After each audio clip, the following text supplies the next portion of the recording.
Reading, Son's Heir, Death's Guardian by Engineer 4F.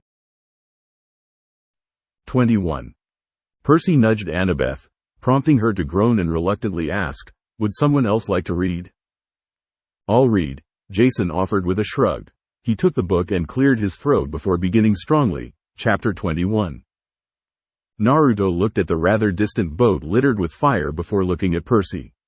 The raven-haired teen was still uneasy since his best friend and newest friend, or pet if you ask Talia, left for his father's realm far beneath the sea just moments ago and was rubbing his wrists where the silver bracelets once rested. After giving the youngest demigod present a not too subtle nudge, Percy snapped out of his funk for a moment. "Wake up, kelp brain," Talia said as she rolled her eyes. Percy glowered at the blonde, only to receive a pointed look from Naruto. Percy furrowed his brows in confusion, but he seemed to get it when the whiskered blonde looked from the boat and back at the teen. "Come on, wethead, do your stuff," Annabeth teased her boyfriend.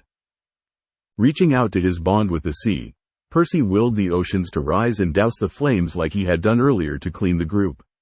Talia whistled in amazement after he was done, never being clear-headed enough to see his abilities in action, but consequently she broke his concentration. "Damn it, Talia," Percy griped. The hunter merely snickered. The water, as quickly as it rose, suddenly dropped. "Damn it, Talia," Percy grumbled as he glared at his snickering cousin. Percy groaned at the fact his other and himself were still in such sync, ignoring the confused stares from the others in the room.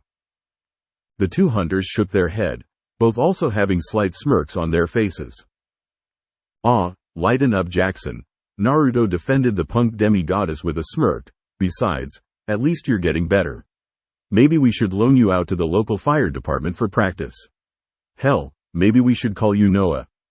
Percy pouted as Annabeth thought about the merits of the idea. "Ha ha," grumbled the son of Poseidon as he walked towards the edge of the dock and took some deep breaths. Talia smirked at Naruto, who winked back at her before jumping out onto the ocean while Percy dove into it.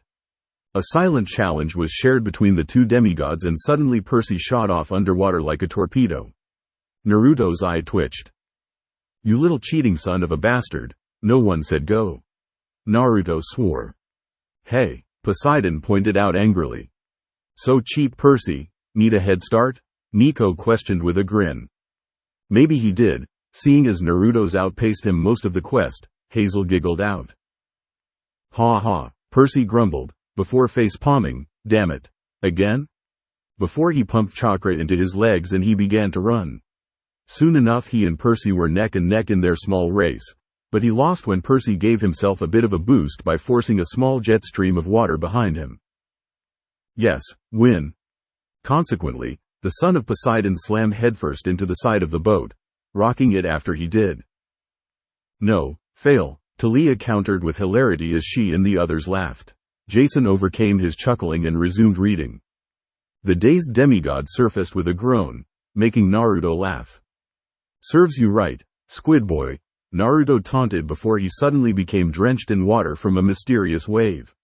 One eye was visible after his soaked hair covered his head and he spat out some of the seawater that got in his mouth like one would see in cartoons. Poseidon whistled innocently as the demigod snickered. Percy chuckled at the guardian's appearance. Naruto gave him a glare in response, and Percy retorted by holding his hands up defense and insisting, "It wasn't me." "Stupid hot-headed sea god. Can't take a joke," grumbled the blonde as he turned around and jumped onto the boat. "He really doesn't like you," Hades chuckled to his middle brother. Percy chuckled while he shook his head, but then winced at the pain he had in it before it ebbed away to nothing. He silently thanked his dad for the bonus healing powers of the ocean, as well as the defense from Naruto's teasing, before a metal ladder popped over the side. Percy beamed at his dad for the help, who gave a wink in return. "Come on, Jackson, we haven't got all night," Naruto insisted before he grabbed a dead mercenary's body. "TCH, fucking scumbags. Get off my new boat." Ares let out a snigger at that one. Percy rolled his eyes as Naruto shoved the body overboard with little to no concern over it. "You know my dad's not gonna be happy if you litter in the ocean." "That's right," the sea god stated with a nod. "It's not littering," began the guardian, It's more like I'm feeding the sharks." "I'm sure the sharks would turn their noses up at that," Percy deadpanned. Naruto paused as he hoisted another dead corpse onto his shoulder. "So stereotypical that sharks eat dead bodies. I blame Jaws," the king of the ocean said with a frown. "Not my best moment," Apollo admitted. "Should have had Spielberg research more." "Well, something will eat them," Naruto said after a moment of thinking. "Yes, all the little things that swim down there," Athena supplied with a smirk to her rival. By the uneasy face his fellow demigod was now sporting, the blonde shook his head and mumbled, "You've gotta be kidding me." He gets queasy at the thought of an animal acting like an animal, but not at killing mercs. "The way of nature, Percy," Artemis stated with a nod. "I never killed them," Percy retorted. Percy nodded to his other. He didn't want to kill another human being, period. Naruto rolled his eyes. "Technically, you didn't stop me from doing so, either," returned the blonde before he put a hand on his chin. Percy winced at that. "He has a point," Nico stated with a look. "Come to think of it, neither did any of the others. Wow, we're all a little crazy, aren't we? Must be from having Mr. D as camp counselor." The god of madness pouted at that for a moment, before it turned into a grin. "That is a good idea." "How do you think Nico and Bianca are holding up?" Percy asked, thinking of the newest members of the camp being left alone with the demigod-hating Olympian. Naruto grinned as he grabbed another body. "Oh, they're probably too sore to even think about his bias against demigods," the blonde commented before scowling, which is totally hypocritical considering he's technically a demigod according to some sources. "That certainly is true," Hera stated with a frown and looked towards her older sister.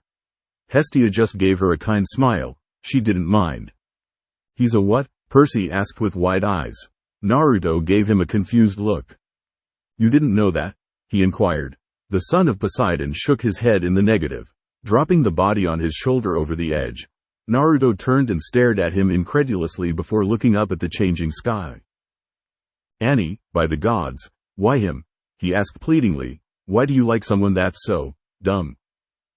"Hey. Oh, he's only looking out for her," Talia teased. "Of course you would back him up," Percy retorted.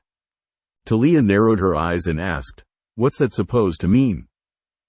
The son of the sea god snorted, "Yeah, sure. Play dumb." "Now who's being hypocritical?" Percy grumbled, snapping a glare at the younger boy. Naruto just whacked him over the back of the head as he walked past to get another body. "Ow. I hope you felt that one kelp head," the hunter snarked. "Go steer the boat while I convince myself not to do the world a favor and cram thousands of years' worth of history into your head," grumbled the blonde. Apollo giggled. "I love doing that." While Naruto continued to clean the deck and put out whatever fires were still threatening to sink the ship, Percy went to the cabin as instructed, under silent protest mind you, and looked at the controls. A few moments passed and Percy continued to stare at the controls, confused as to why he couldn't understand what to do. "I don't get it. You should be able to work it," the confused Annabeth said as she turned to her boyfriend. "I know, that's weird," agreed Percy. When the older demigod popped in and looked over the younger teen's shoulder at the boat controls, he cupped his chin. "And we're still here because?" Naruto asked, getting Percy to look at him. I have absolutely no idea how to operate this thing," the befuddled teen explained. "I mean normally I do, but this, I don't get it." "Seems Jackson has a tough time performing," Ares snickered, getting some laughs from the other gods. He also got distasteful looks from Poseidon and the goddesses. Naruto gently moved Percy out of his way, looking at the controls with furrowed brows. The blonde gripped the handles and pressed various buttons, but got nowhere.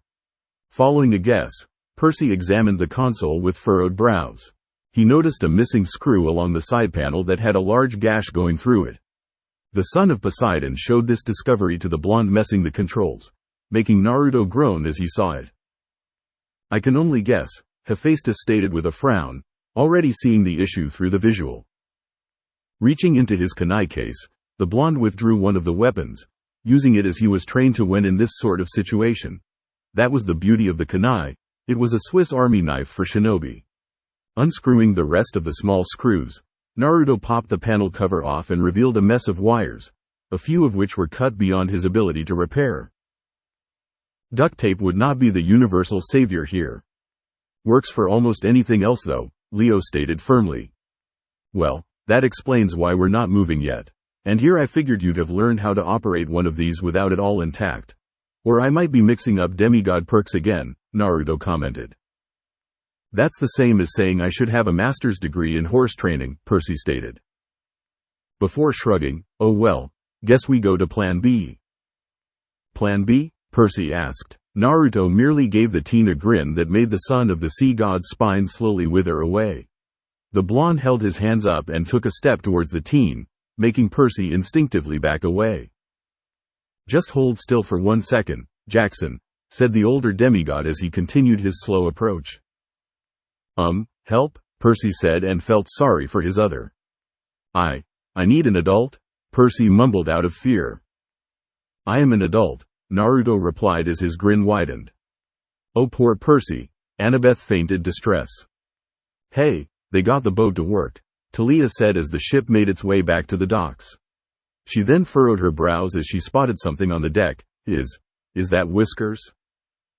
What makes you think it's Uzumaki and not Jackson? Phoebe inquired. The figure on the boat shifted slightly before an arrow flew into the air. The arrowhead suddenly ignited a bright blue with the contrasting rising sun. Naruto, deadpan Talia. Nance Inganyama. Bagithi Baba, Sithi Inganyama. Apollo sang before he and Hermes burst into laughter. Yep. It's Whiskers, Talia deadpanned at the obvious flair that seemed to follow the blonde due to his father's genetics. Now who's in sync? Percy teased. Oh, shut it. And I only got those genetics from someone else, Apollo argued. Not my fault. You are the god of the arts, Artemis countered. Semantics. Besides, someone could give him a run for his money, Hades joked with a smirk as Zeus scowled. Obviously she failed to realize that Apollo got said genetics from a certain thunder god, along with many other traits that she shared with her godly siblings. Some of the gods shuffled a bit in their thrones. Such as a temper that many of the gods, save a few who shall not be named, one does have the pig Latin name of Uz-Zay, had already mastered over the millennia. Zeus gnashed his teeth before recomposing himself, a scowl settling in place. He should not lose his temper here. He can wait until the others leave.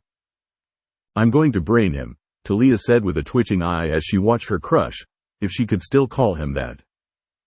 Yeah, what are they? Piper asked her mom. Almost a couple, just not there yet, Aphrodite said with a grin. Make several stupid poses, including that of the King of the World lean made famous by Leonardo DiCaprio, before he leaned forward over the edge and a small splash was made. And there's that seasickness, Hazel said with a disbelieving headshake. Obviously, she had not had the same amount of time the immortals had to reel in her temper. Zoe just shook her head over the whole thing while Phoebe smirked. The taller hunter was beginning to lighten up around the blonde, and dare say she might start to enjoy his company. Whoa, melting the walls around them all, Apollo cheered as his twin frowned slightly. Were it not for the fact Artemis was missing, she was sure Zoe would have as well. Land ho, a recovered Naruto called out as the boat came in. The boat slowed to a stop along the right of the docks and Naruto opened the gate. Next stop on our Frisco Bay tours, just a small distance from Mount Ophrys, the Garden of the Hesperides. Yes, he has the genetic flair all right, Hades rolled his eyes. Oh, like you're one to talk, the Stormbringer snarked. Zoe glared at him. Dost thee have to make an announcement? I'm not a fan of boats, Naruto said with a frown, absent-mindedly wiping at the corner of his mouth with his thumb. Talia was the last to board, and upon walking past Naruto, she slapped him upside the head. Immediately the teen grabbed the back of his head and cried out in pain, "Aw! Why, gods above, why do you hit on me?" Yeah, Talia, stop hitting on your boyfriend, just kiss him already, Piper said as she rolled her eyes. The hunter grumbled in return. Stop saying it like that, Talia snapped with a blush on her face for his choice of words. Well, just do something, Aphrodite complained. Seriously, at least go for second base. Where's Percy? Oh yeah, I should help him back out, Naruto hummed before going to the aft and peering over the edge. All right, Jackson, have you ever been canoeing? Is that a rhetorical question? Annabeth asked with a held-in giggle. The panting teen looked up and glared at the blonde. What? How else do you think we're going to back out? Inquired the blonde with a smirk. Okay, now use your arms like oars and back us up. Chop, chop, Talia mocked with a double clap of her hands. How about you get down here and do it? Percy cried out. Naruto sighed. Whine, whine, whine, bitch, bitch, bitch, murmured the older teen mockingly as he shook his head before hopping over the edge and grabbed onto the side with Chakra. Really, Percy, you should learn to pull your own weight, Leo joked with a grin. He pulled Percy up out of the water and tossed him onto the boat. Grunting as he pulled the boat out of the dock, Naruto continued to mumble under his breath. Put some backbone into it, Ares shouted jovially. Talia, curious as to what the boy was mumbling, looked over and asked, You say something? Just thinking about ways to train Jackson to better use his abilities, Naruto replied. Bad luck for you, Percy, Jason said with a small grin. From what he could see, those training sessions looked far more hellish than Camp Jupiter's, borderlining Lupa's insanity. Percy immediately turned pale and hopped over the edge as Naruto got the boat to turn around. That got him going, Nico sniggered. Just as Percy went to put his hands on the aft, the motor turned over, causing the two males to cry out in fear. Naruto for his feet and Percy for his hands. Naruto's surprise caused him to fall under the water. Looks like Nightshade got the boat to work. Talia laughed out after he broke the surface with a gasp. The soaked blonde felt his eye twitch and ground his teeth. Oh, she found this funny, did she? Payback, Tilda, Hermes grinned wildly. Jackson, Naruto started, getting the raven-haired boy to look at him. Think you can give us a boost with the water? Yeah, maybe. Why? Asked the younger teen. Naruto just gave him a toothy grin. He even gets Waterboy in on it, Apollo laughed. Percy was grinning at Talia. This sounded like it was going to rock. Talia recovered from her bout of laughter and called ahead. All right, Nightshade, let's stop so the two idiots can get back on board. I still fail to see the humor in wasting time like this, Zoe said from her place in the cabin. Phoebe looked at Talia, who was looking behind them for the two boys, and gave a small smirk of her own. She teases Uzumaki to show him her affections, I suppose. Lady Artemis explained it to us once long ago, if you recall, Zoe. To recognize when one of our own was enamored. Called it, Aphrodite announced with a grin and turned to Artemis and giggled. It seems even you know a little something if those relics you keep around remember that. Artemis huffed. 'Tis possible, Zoe murmured with a frown. This nonsense of romance. I fail to see the point. Of course someone as prudish as you would, the goddess of love huffed in annoyance. I agree, but we can't let our beliefs distract us at the moment, Phoebe stated before stepping forward and putting a hand on the slightly shorter hunter's shoulder. Are you sure you can handle this? Dost thou question my loyalty? Zoe asked harshly as she turned to face her sister in arms. Testy, Talia said with a frown. Thine concern is touching Phoebe but unwarranted. All that matters is rescuing Lady Artemis, nothing more and nothing less. Many of our sisters would be sad if we lost you, Zoe, Phoebe said after a long pause before she left to join Talia. Stopping just outside the door, she looked over her shoulder and said, I am one of them. Artemis frowned and had a worrying look on her face. Artemis' lieutenant said nothing and continued to steer towards the beach of the Garden of Hesperides. She shook her head as Phoebe's words echoed in her head. Though we're not related by blood, I still think of you and the other hunters as my cousins. Apollo and Hermes harmonized with snickers. The blonde guardian's words surfaced from being buried in the back of her mind and the hunter's frown grew. The term, family, always brought bad memories forward, but other words like, sister, have been reconnected with better memories. Happy times with her fellow hunters and her goddess came forward and determination started to shine in her eyes like never before. Looking at the mountainside they were approaching, Zoe silently vowed to ensure that her old family bonds would die today. Artemis frowned and hoped that her hunter wouldn't take unnecessary risks. Phoebe sighed as she leaned against the cabin door before looking up at the sound of a yell. Her eyes widened and she ducked back into the cabin before Percy landed on his stomach where she once stood with a grunt. Nice seaweed brain, Annabeth giggled with mirth. Naruto had much better aim and landed just next to Talia, using his momentum to bring her to the deck with him. Naruto, you jackass, what was that for? Talia's fury ebbed away to sheer disbelief as she found herself face to chest with the drenched, clinging shirt of the older demigod. Ooh, mommy-like. Oh, by order Aphrodite, show at least some dignity, Artemis scolded her. Naruto chuckled and pushed himself to his feet. That was for not telling us Zoe-chan could fix the boat's controls, Naruto said as he offered Talia his hand. She took it and got back to her feet, still staring at him. She's trying to burn it into her mind, Annabeth whispered with a smirk. Talia flushed before whining to the blonde, shut up Annie, seriously. The blonde, noticing her still hormone-induced staring state, grinned and leaned forward. With a whisper, Naruto asked, see something you like, Talia-chan? She slowly started to nod before snapping out of her daze and growling at the teen pervert. Well, you did nod, Jason pointed out and got a punch to the shoulder. It was worth it. Ma, but I'm your pervert, Talia-chan, Naruto said, punctuating her name before stealing another kiss. Ah, Aphrodite cooed. Lucky you, Talia, your own pervert, Piper congratulated. I may have the goddess of maidens as my patron, but that doesn't mean I am against hitting girls. Shutting up now. He slipped away before her mind caught up with what just happened and looked down at the sitting up Percy with an arched brow. I told you to lean forward before the water would shoot up. See what happens when you go too high, Icarus?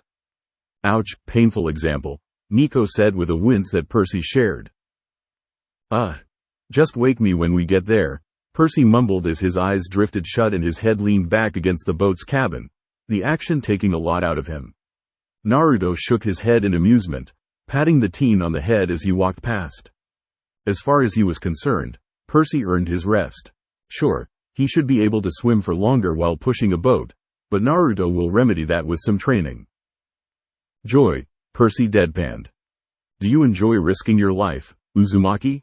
Phoebe asked him as he strode towards the bow. Naruto gave her a knowing smirk. I could ask the same of you, Phoebe, Naruto said before gesturing for her to follow him. Naruto led the girl to the bow and leaned against the railing, facing away from the ocean. He took a deep breath and fought down the sickness that was soon to emerge. What do you want? Phoebe asked with her arms crossed.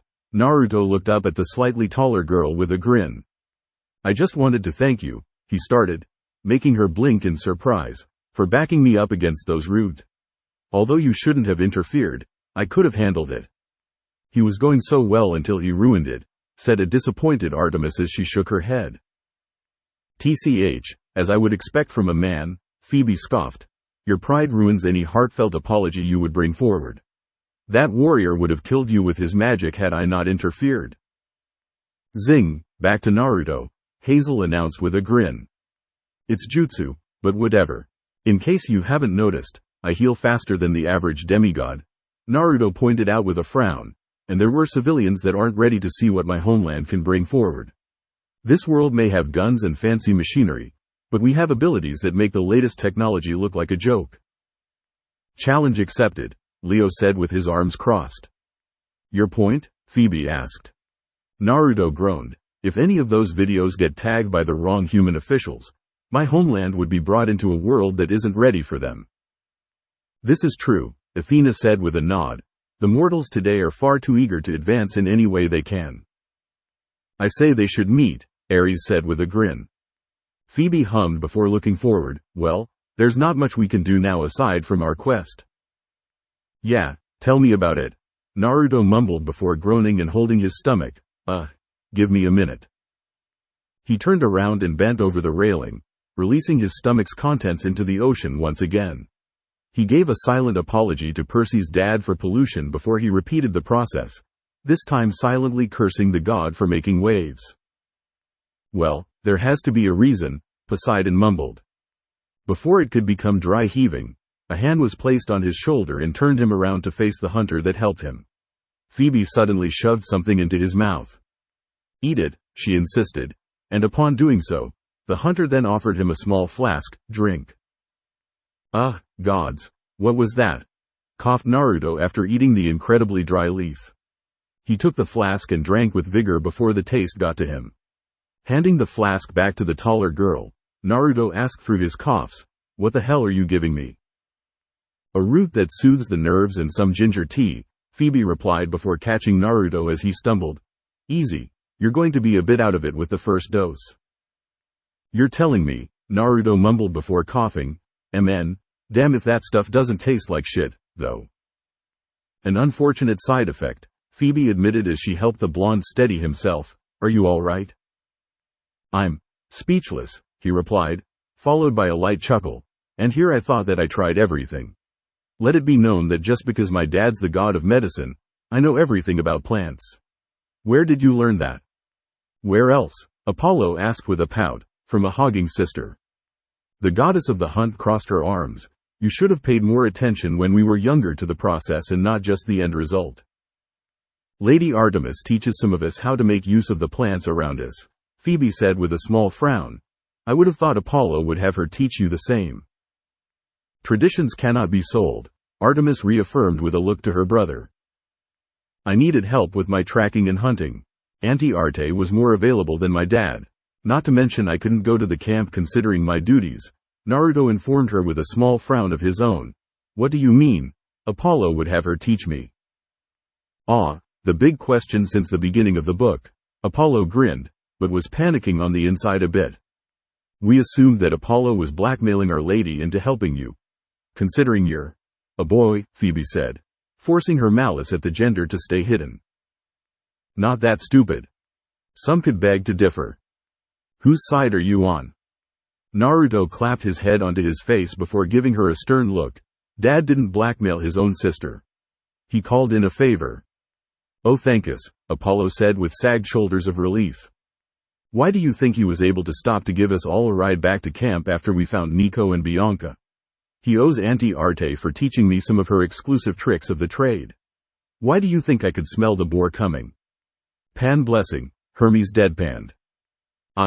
We never thought of that," sheepishly replied the hunter. Naruto just gave her a grin and patted her on the shoulder, ignoring the way she tensed when he touched her. "It's your nature to be wary of men," Naruto said before he started to walk away. "You ever need anything, Phoebe, just give me a call. That's what family's for." The women cooed at that with smiles on their faces. The men just grumbled about how he was such an ass kisser. Phoebe just stared at the blonde as he started to walk to the aft once more, only to get punched in the arm by an embarrassed and infuriated daughter of a certain thunder god. "Yep, she still loves him," Piper claimed with a smirk. The hunter crossed her arms and clenched her jaw, her thoughts running wild. Unbeknownst to Phoebe or Naruto, when the guardian patted the hunter's shoulder, there was a small flare in his chakra and the slowly setting moon slightly gained a brighter hue. "The plot thickens," Apollo said with a grin. "There it is," Naruto said nearly an hour later from his place at the bow of the boat. He was looking at an overly misty mountain that seemed to glisten thanks to his father's chariot, save for the top of the mountain. The new and slowly improving Mount Ophrys, home to the big baddies themselves, the Titans. "Bum bum bum tilde," Leo sang. "It was not fun, Leo," Jason said with a frown. That was one battle he did not want to repeat. "Sorry man. I can't believe that used to be Mount Tamalpais," Phoebe murmured as she looked at the ominous silhouette hidden by darkening clouds. "Well, it had to go somewhere," Demeter said mournfully. "You think my dad's causing that?" Talia whispered. Naruto shook his head with narrowed eyes. "No fucking way," Naruto answered. "Your dad has more thunder, seeing as he likes to conserve his lightning." Zeus nodded to this. "That's a fucking lot of lightning. If anything, we've found where the sky tries to reach the earth. Our ancestor Oranos is throwing a hissy fit. Whether it's because he's horny or for another reason, we'll soon find out." "I bet it's the former," Artemis said with a smirk. "You always bet it's the former," Apollo retorted with his eyes rolling. "Alright, who wants to read next?" Jason asked before looking at the brief amount of pages left. "I think we're almost at the end." Frank was scaling the lands of Virginia next as he continued with his journey west. He was traveling through the woods to avoid mortals, so if monsters were following him, he could corner them in a more of an advantage to set the battlefield in his favor. He was a wolf at the moment, letting the animal instincts take over as he ran through the trees. Nature at its finest, the freedom it gave just felt so liberating. He then came to a pause. Why was there a donut shop in the middle of the woods? He was kinda hungry too. 22. I guess I'll do it, Hazel sighed out since there was a massive lack of hands rising eagerly. She took the book from Jason with a thankful smile before the daughter of Pluto cleared her throat and began to read. Standing on the beach where they parked their boat, Naruto tightened his bowstring and slung the ranged weapon over his shoulder before calling out his shield. He had opted to seal his jacket away for a chance to get a surprise attack in, if he timed it right, that is. He looked at Percy, who was holding his blade riptide at the ready, and then to Talia, who was cleaning her shield aegis while her spear was impaled into the ground beside her. He fought down the instinctual urge to flee at the aura aegis produced easily and looked at the two hunters. Phoebe was doing an arrow count while Zoe narrowed her eyes at the path ahead of them. Battle prep, Ares grunted, looking at the group critically, his wise sister doing the same, as this was a major moment for all of them, even to those listening. Percy and Talia shuffled a bit in their seats in nervousness as they listened and viewed the picture. The passageway is open, and should remain as such until we make our leave, commented the lieutenant of Artemis Hunters. She turned and faced Naruto. We must move now. Naruto nodded and looked at the other three before simply saying, let's go. They strode strong and swiftly up the pathway to the gardens, their final destination just beyond. As they came into the gardens, the dawn's light illuminated the area, allowing them to appreciate the beauty of the gardens. Heir smiled at seeing her garden, but sighed with a frown as she remembered how that muscle-headed pig stole from its virgin branches, staining its beauty. Zoe gained a wistful look on her face as she entered a land that she once referred to as home. Granted, it was millennia ago, but it was her home once nonetheless. Artemis prayed for Zoe to remain strong and focused. She did not wish to see her perish against the coming foe. A calloused hand landed on her shoulder, earning narrowed eyes from the hunter lieutenant. Naruto gave her a small smile before removing his hand and resuming his walk through the gardens. Zoe's gaze softened before her scowl returned and her gaze became determined. Hey, he can really rally the troops, huh? Leo asked, getting an agreeing nod from Jason. He does have a charisma around him, the Roman thunder god's son answered. The group was stopped as four girls that looked remarkably similar to Zoe stepped in front of them. Talia gave a hiss of annoyance at seeing those bitches again, wondering how Naruto was going to deal with them. Thou art no longer welcome here, the lead lookalike said with a sneer. Naruto rolled his eyes while Percy, Talia and Phoebe stiffened. Zoe scowled, I come for mine own reasons. Move thyself, Hesperides, or I shalt move you. Oh ho, hunter girls got her mojo in play, Hermes smirked openly. Artemis nodded, she always had that spark to be different from her sisters. Thine threats are merely words, the apparent leader said once more. Thou hast no power here. In a blink of an eye, Naruto drew an arrow and pressed the head against the nymph's cheek, startling the four sisters in his group. She may not, but he does, Percy grinned. Serves them right he though as he and Talia fist bumped. With annoyance in his voice, Naruto spoke, we don't have time for your games. Let us pass willingly, or we will make you let us pass. Move or else. Someone's trigger happy, Piper stated. Who wouldn't be with them in your sights? Talia scoffed as she rolled her eyes. They have a bigger pull up them than Zoe did. Talia. What? It's true, the daughter of the sky said to her matron. Thine choice of company hasn't improved, noted the speaking Hesperide before the pressure against her cheek increased. Are they really this annoying? Hazel asked with a frown. Worse, Percy assured with a groan. I beg to differ, Naruto retorted with a scowl before his eyes narrowed. Never took you to go against the gods. We would never, the Hesperide nearly snarled.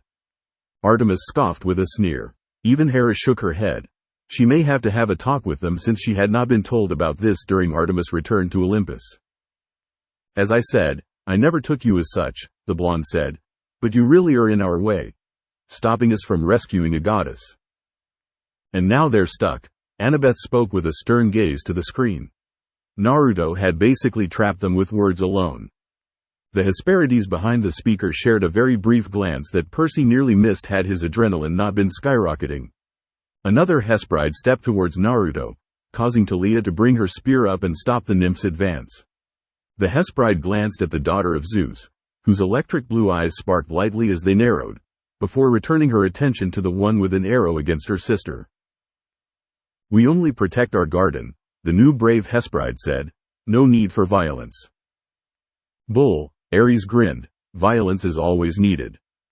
Athena rolled her eyes and snarked, get a new one already. Not only do you try to stop us but you lie as well. Naruto mumbled before looking at Zoe. These nymphs would make great shinobi. Hey, child of the truth's god at its finest, Apollo said as he grinned. They could make great liars, but I doubt staying in the garden for so long would give them any skills to survive a fight, Talia joked, getting a nod from Artemis in agreement. The girl huffed and glared at him while the blonde continued, nevertheless, you're in our way. Move or be moved, simple as that. Who art thou to speak? The Hesperide who Naruto held at arrow asked. And here comes the revelation of just who they are messing with, Nico smiled at the scene. I'm just a demigod from the hidden lands, he returned with a small grin. The Hesperides stiffened at the claim. Naruto's eyes gleamed slightly, glad they were aware of the rarity of his brand of demigods. Not many could harness the energy that made some of the titans who they were. So many have heard of his brand of demigod, but still, using the power of the titans, it is reasonable why they should be cautious, Athena analyzed. It just makes my kid all the cooler, Apollo said cheekily. The Hesperides shared another look while the first speaker gave the blonde a weary glance. The second speaker took another step towards him, prompting Talia to dig the tip of her spear into the older girl's cheek. Black eyes looked to the raven-haired demi-goddess. Please give me an excuse to stab you, Talia said, her eyes still sparking with electricity. Just do it anyway, Talia called out. She never got to do it the last time. Percy tightened his grip around Riptide's handle and Phoebe brought her own bow up while Zoe's fingers brushed over her sheathed daggers. The Hesperides wisely stepped back, knowing that this group wouldn't be swayed by their words.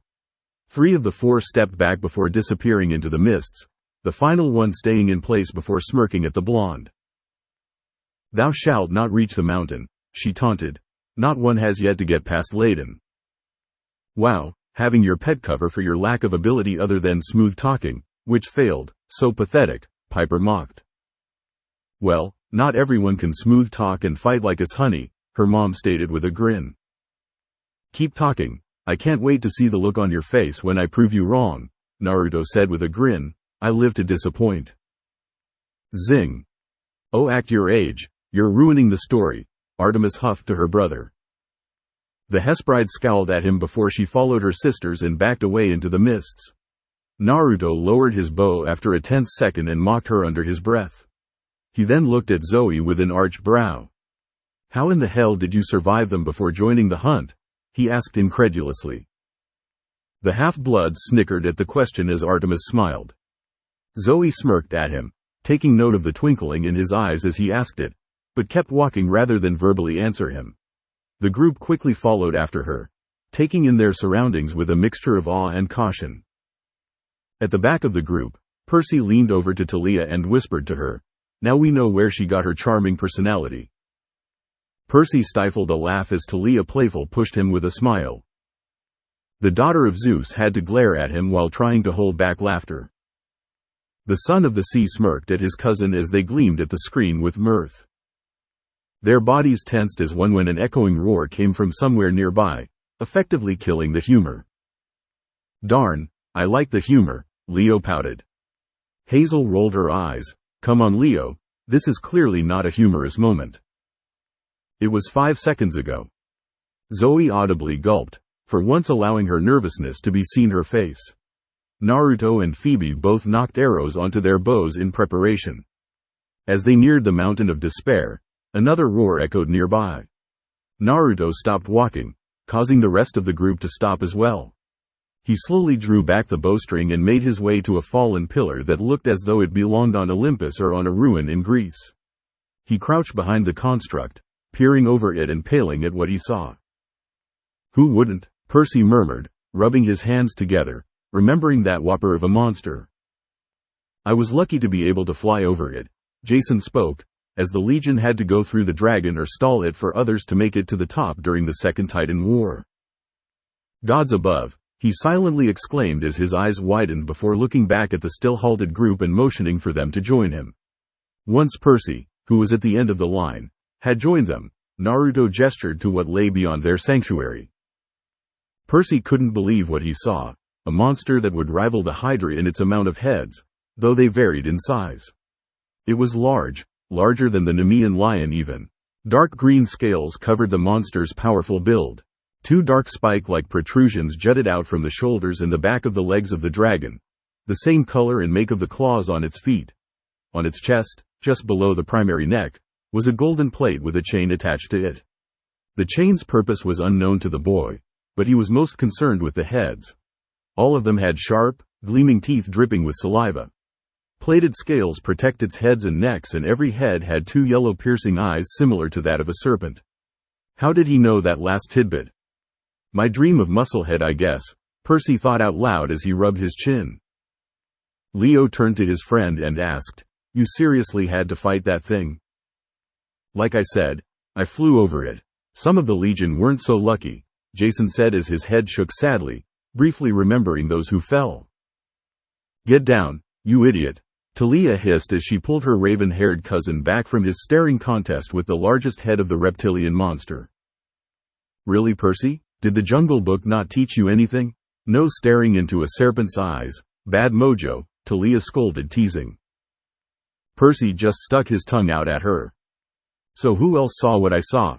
Naruto asked as he ran his thumb along the shaft of the arrow he had out, causing the arrowhead to turn from a simple cone into a jagged and sharp tip. "I think he's going to need something bigger," Nico pointed out flatly. "Way bigger," Leo added with an impish grin. Phoebe was pulling her own bowstring back and Zoe was biting her lip in worry before she spoke.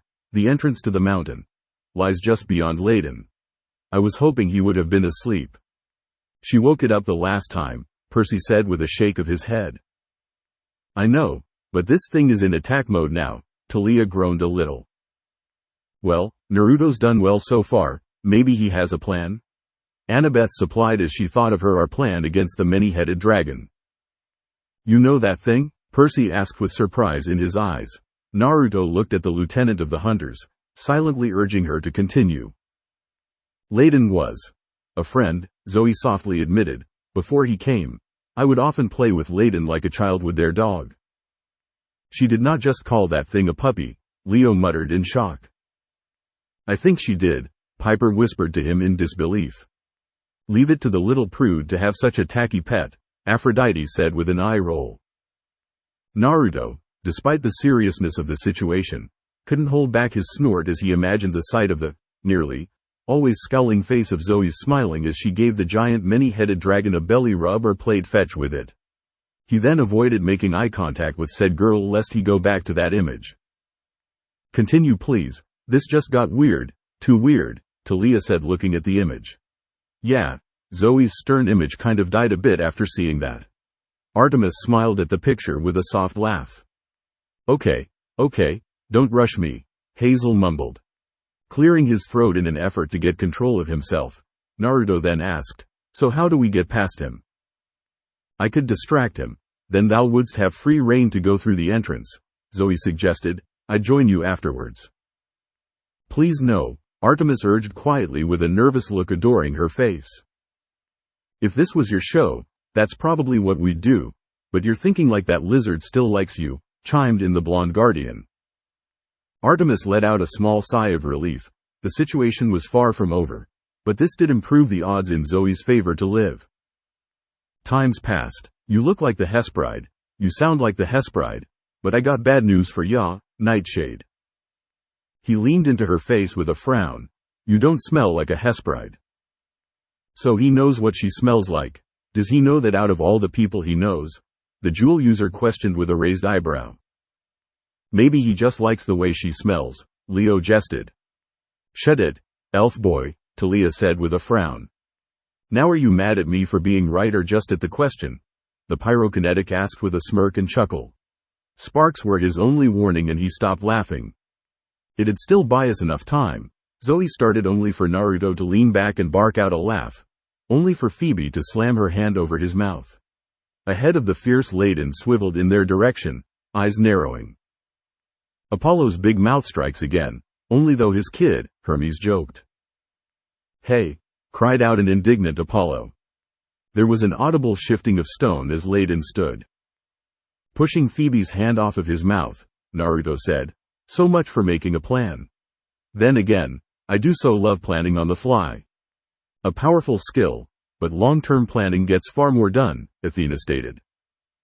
Suddenly that screen gave static as a video played. Naruto vs. Layden was the title that came up. "Oh yeah," Ares grinned and summoned some popcorn as it started.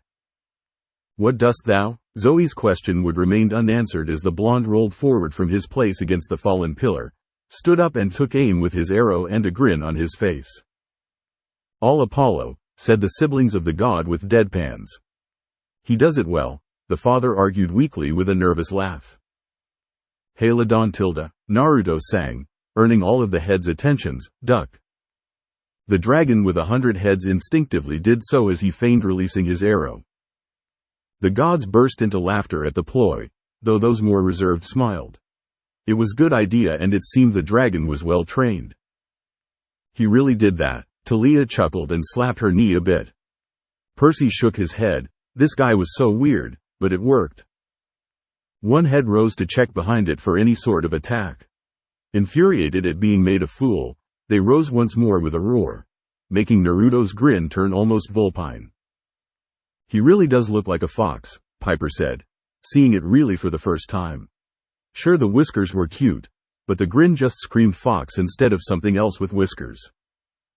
"Made you look," he said before releasing his arrow at the second smallest head, coincidentally also the head that looked. "Oh, the cruelty," Hermes laughed with a grin. Making the heads collectively release a roar of pain and allowing Naruto to run back towards the fallen pillar, press his foot on it and jump. Over the heads he flew, flipping midair, landing roughly with his feet on Layden's back. Another arrow was notched, pulled back and released, piercing the scales between the two mighty shoulders of the defender of the golden apples. Talk about nimble, Jason smirked as he watched what the blonde planned to do while moving with great agility. Firmly in Naruto's grasp was the fletching, connected to the shaft by the small cable that was hidden within. The blonde really did love his uncles. They gave him the neatest toys. All prototypes, of course, but of Naruto's own mind, or rather his use of others' imaginations. The smith and messenger gods smirked at one another at that one.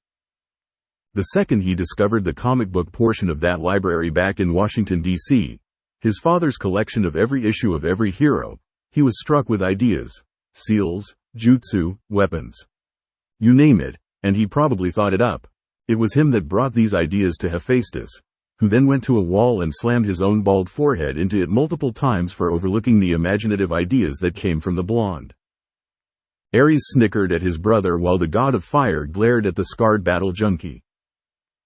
All for the sake of ensuring no more of his family died before having a full life. The demigods nodded to that, liking it already. The gods gave nods of their own or eyes with approval in them. Naruto wrapped the cable twice around his arm while his other hand collapsed the bow. The Arcadia shield appeared without a word uttered and vanished once his sword was drawn. To the two hunters, who had lived long enough to see this sort of thing before, they were impressed because no demigod to date since 1945 has had enough courage, stupidity to jump a monster. It's the latter, I'm sure, Artemis joked with a smile to her brother.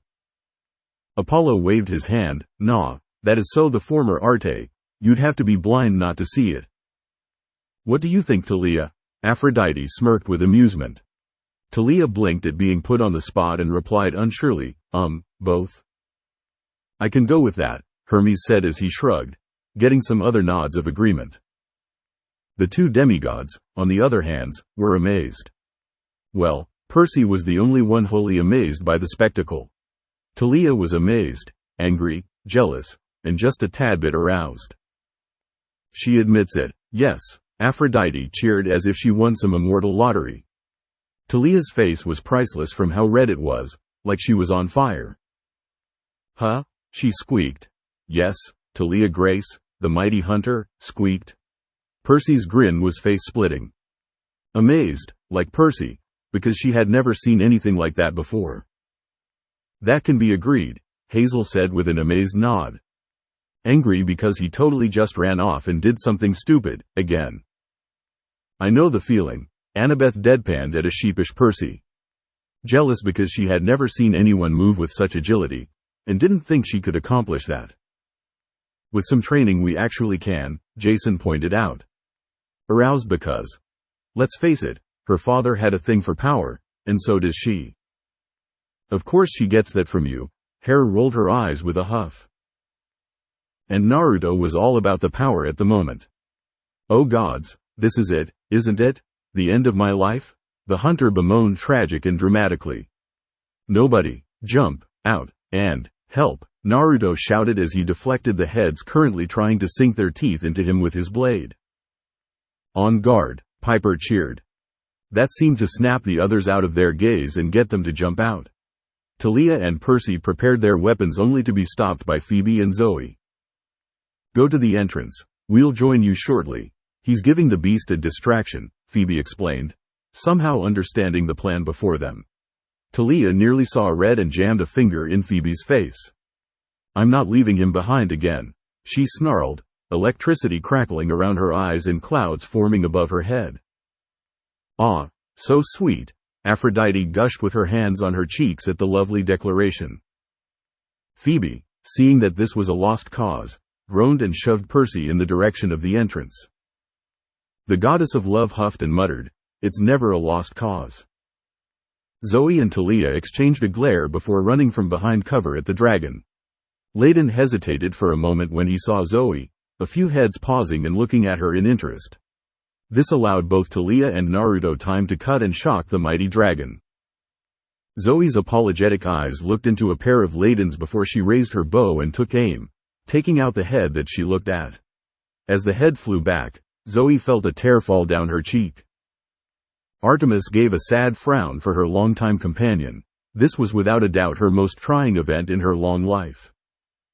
Naruto sliced another head off and pulled his arm back, throwing it forward and driving his blade through the primary neck base.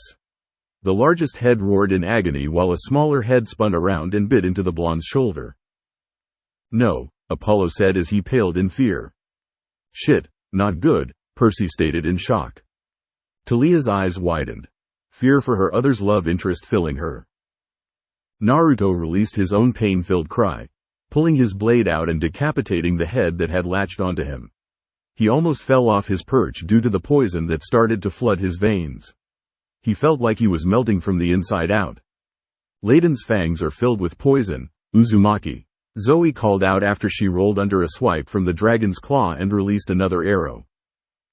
Kinda obvious, Nico deadpanned, worried for his other's guardian. Yeah, I figured that out, Naruto shouted back, annoyed at that delayed bit of info. Way to drop the ball, Zoe, the hunter groaned while palming her face. A friend's stories aside, what he really liked was getting good and thorough information before he did something stupid. Case in point, the Wave mission, where he thought he was going to simply be guarding a bridge builder from bandits. He wound up in the midst of overthrowing a greedy businessman that was driving a village into the ground through poverty. Just another day at the office, Leo smirked with a laugh. Then again, he was a hero. They tend to get the short end of the stick when it comes to quests. Here, Percy cried out as every other demigod shouted out in agreement. He was just lucky that Q was flooding his body with the demonic energy that equally burned, but purged the poison threatening to kill him. Nice, demon power for the win, the god of medicine cheered and sighed in relief. Demonic vitakinesis, there's something new, the wisdom goddess said. It was just a strange situation altogether with the main focus of the story. Whiskers, would you hurry up? Let's go. Talia barked as she used her shield to deflect a smaller head flying at her and then jabbed her sparking spear into its neck. The body of Layden shivered slightly before the neck broke off. Naruto saw this and inspiration struck him. He was no son of Athena, but he was the son of the Yondaime Hokage, a man whose battle plans were so crazy and so unorthodox that they fucking worked every damn time. Athena turned to Apollo, a challenging glint in her eyes. No to whatever you are planning, she-devil, Apollo shouted and made a cross with his fingers. Leave me be. Talia, Naruto shouted as he stabbed his blade into the dragon's shoulder, earning another roar. Throw me your spear. What? Talia asked incredulously as she stabbed another head. Naruto growled as he dodged another attempted bite. We don't have time to argue, he exclaimed as he reached into his pocket and pulled out the vial of manticore venom. Throw me the damn spear. See, excellent to lace with a spear, Artemis said with a nod. You said arrow, Talia pointed out with a grin. No, it was the first 5-letter word, the goddess argued childishly with her lieutenant. Talia grit her teeth as she bashed an approaching head away from her with aegis. She spun her spear around in her hands before throwing its spearhead first at the blonde playing cowboy with the dragon. He's wanted. Wanted tilde dead or alive tilde. Apollo sang out with a laugh. At the odd looks he got, he shrugged. It had to be done. No, it didn't, disagreed most of the Olympians. Naruto caught the weapon with ease, pouring the manticore venom over the spearhead and into the open wounds on the dragon's back. The heads of Layden released several uneasy groans. Its own poison mixing with that of the manticore was not good or healthy. Nausea? Leo asked with a smirk. Percy grinned. Nah, heartburn. Nico snorted. Please, indigestion. Upset stomach? Jason asked. Diarrhea tilde. They sang out and laughed with snickers. Boys, the girls said as they rolled their eyes.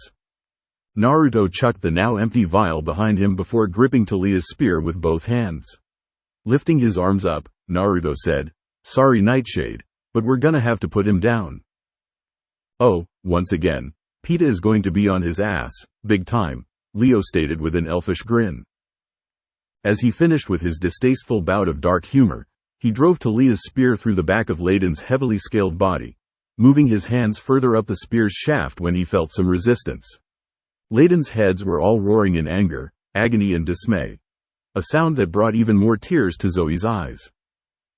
Artemis frowned for the agony her longtime friend was put through. Naruto gave his own roar of determination before the spear broke through to the other side, bringing a large silver organ along with it. The remaining heads of Layden reared up and roared as one before the body fell forward, dissolving into golden dust as it did so. Naruto released a cry of surprise as his blade and Talia's spear all fell to the ground. The demigods winced, a rodeo and then a high drop? Ouch. The cable wrapped around his arm dissolved along with the arrow once attached to it. Groaning, Naruto sat up and looked for what Layden left behind, finding nothing around him. Sighing, he lifted Talia's spear to return it when he found the reward. This should be good. Haven't seen that spoil of war yet, Ares grunted in interest. Along with Athena and Artemis, strictly from an intellectual and hunting purpose. Layden's heart, once a surprising silver, was now hardened and smaller, almost a locket. Picking the jewelry from the tip, Naruto popped the locket open and a smile crossed his face. He laughed looking up at the sky and crying out, I knew it. I just fucking knew it. That's 50,000 drachmas you owe me. Okay, who made a bet? Hermes asked with a grin. This should be good. Zoe and Talia wondered what was so funny, waiting for the happy blonde teenager to calm down enough before asking what he was talking about. Naruto said nothing. The smile on his face was making him almost glow. It nearly made Zoe blush with how natural the smile appeared on his face. Yes, Aphrodite said in triumph. The key word being nearly. Darn it, the Lady of Doves pouted. Talia, on the other hand, had no qualms about doing so. Yes again. Leave me alone, Talia cried out. Sorry dear, but this is too good, the woman cooed with a coy smile. Lady Artemis. The guardian handed Talia her spear back, surprising her with a kiss that left her in a daze. Talia caved into her jacket to escape the knowing looks sent her way. He then closed the locket in his hand and tossed it to Zoe, who almost didn't catch it from the surprise toss. She started to argue that he had rightfully earned the treasure made of solid silver, when he cut her off with a simple sentence. "That treasure was made for you, Zoe-chan," Naruto said with a grin as he made his way to the entrance to the Mountain of Despair. Curious, the lieutenant of the hunters looked down at the locket in her hands, popping it open and gasping at the image within. Her own smiling face, albeit many years younger, looked back up with her while she hugged a small head of Layden's. Against her will, the floodgates opened and she clutched the locket to her chest, silently crying as she remembered her friend and playmate she left behind. Now that was beautiful, Artemis smiled fondly. Many of the women nodded with her at the heartwarming scene. On Olympus, things were not as sappy for one god of tricksters. Hermes had his head in his hands, trying to hide his shame as Ares and Apollo laughed at him. Hermes' grin fell as he paled. "Seems trickster boy lost," Ares chortled deeply. "Aw, poor him," Apollo pouted jokingly to his younger brother. "All that money," the messenger god said with a dropping jaw, feeling nothing but pity for his other. The three were discussing what would happen if Artemis wasn't found. Thought Apollo argued hotly that she would be found. And with war being at the top of the list, Ares had to be there. He may be a jerk most of the time, but he was their brother and did have a single percentage of his heart set aside for that reason. Ares turned away, not wanting anyone to know that tidbit. "Man, I can't believe you of all people lost a bet," Ares said through his laughter. Apollo was still trying to catch his breath, otherwise he would have agreed. Hermes groaned and glared at his elder brother. "Aw, shut it, Ares. No, you're not getting off that easy, half-pint," Ares said with a grin, calling the shorter and younger god by his usual nickname. "Everyone laughed at me when you told them what Sundance's brat did. Turnabout is fair play." "Bam bitch," Ares grinned with a cheer, "payback." "He's got a point," Apollo agreed after elbowing the tallest of them for the way he addressed his son. Only he could call Naruto a brat, and even then it was only done so jokingly. Hermes sent a look of betrayal to the sun god. He then sighed and rubbed his forehead before speaking at speeds no mortal or god could understand. Damn, he loved being able to do that. "I hate when you do that," Zeus grumped. "Aw," Apollo chided, catching onto the plan his younger brother had hatched. "No quicksilvers for you, trickster god." "X-Men," Leo stated and clicked a counter he had with him for the all references. Growling Hermes then spoke coherently, but still far too fast for a mortal to understand. "I bet that monsters didn't have hearts." Hermes groaned. It was a good theory, but he never wanted to admit it in case he was wrong. "Wow, seriously?" Apollo asked after blinking while Ares, who knew this to be true from the way he often killed his enemies, laughed and walked away. The god of war just had to share this with the rest of Olympus. A thief god losing a bet? Too good to be true. "Oh," they heard, and they laughed. Hard. "Oh, yuck it up, jerks." The god of travelers frowned and leaned back into his throne. "Well, I just figured since they're all just a bunch of animals." Hermes trailed off when his snake spoke up. "I told you not to make that bet, but did you listen?" "No, you never listened to us," Martha groaned. "What did you expect? We're just a couple of animals. We don't have hearts," George chimed in, sounding a tad bitter, before he laughed in the gods' heads. "Ouch, even the snakes are out to get you," Dionysus said with a smirk. "Aw, but that kid sure showed you. Remind me to ask him for a mouse instead of a rat next time we see him." "Glutton," Martha spat in disgust, making her fellow snake chuckle guiltily. Hermes rolled his eyes before pulling out that piece of paper his nephew had made for him, wrapping it around his phone before shoving the device in his pocket. "I need whatever I just did," Hermes said in a pleading tone. Nearly hysteric, he demanded, "What did Boy Wonder give me?" "Most likely some kind of seal." "Now quiet down, Hermes," Athena told him dismissively. "George has a point, Herm," Apollo added. "Everything has a heart.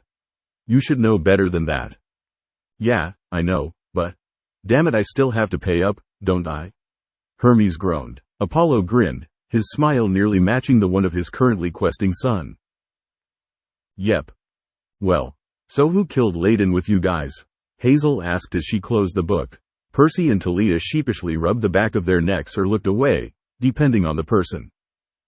Leo smirked. You turned around and ran, didn't you? I don't blame them, Jason said with a frown. Well, seeing as they're entering the mountain, that means Lady Artemis is next, Talia pointed out, trying to change the subject. Since Artie is a stick in the mud, I guess I'll have to ray.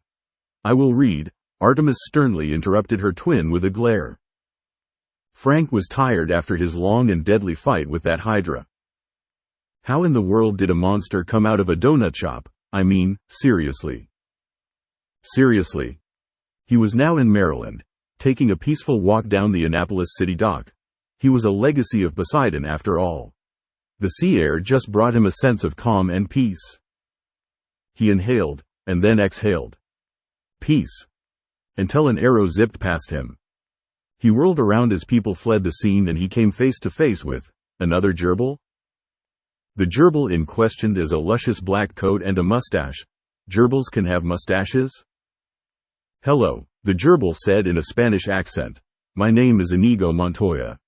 You killed my father, Egino said as his troops of minions flanked him by the hundreds. Prepare to die, he proclaimed loudly. Fuck. 23. Clearing her throat, Artemis read. Naruto grimaced as Q's potent chakra still cleansed his body of Layden's poison. Now he not only has to save his aunt from the general, but now he has to do so with poison going through his veins. Oh joy, Talia said as she frowned, fiddling with her hands.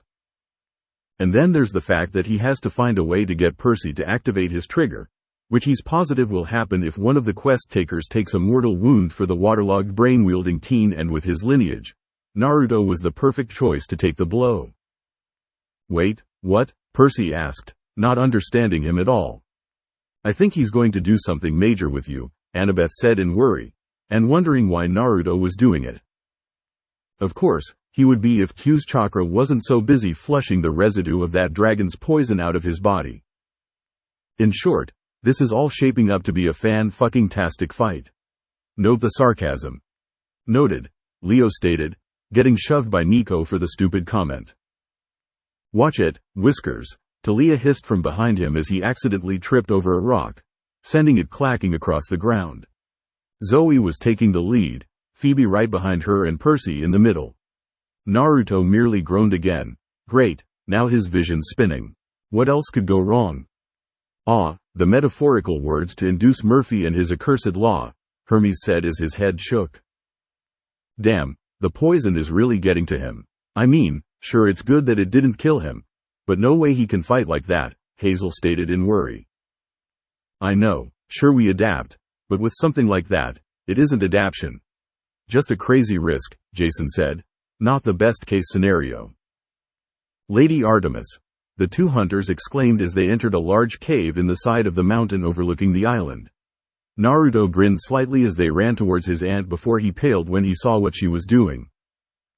Artemis was kneeling down, her hands outstretched behind her and holding a giant slab that stretched down through the cavern roof, nearly crushing her, up with her back. Sweat was dripping down the side of her face and Naruto knew that, despite being a goddess, she couldn't keep it up forever. Artemis tried to hold in her shiver at that moment, holding up the sky itself, never again. Apollo's face was void of emotions at the scene. All the gods shifted around somewhat at the scene before them. So the guests of honor finally arrive, a familiar dark voice taunted. Naruto turned and glared at the titan that stood at the other end of the cavern. Next to him was a familiar pale blonde teen whose eyes looked darker than before. Hermes winced at that, seeing his boy at his most likely worst. He looked so ill.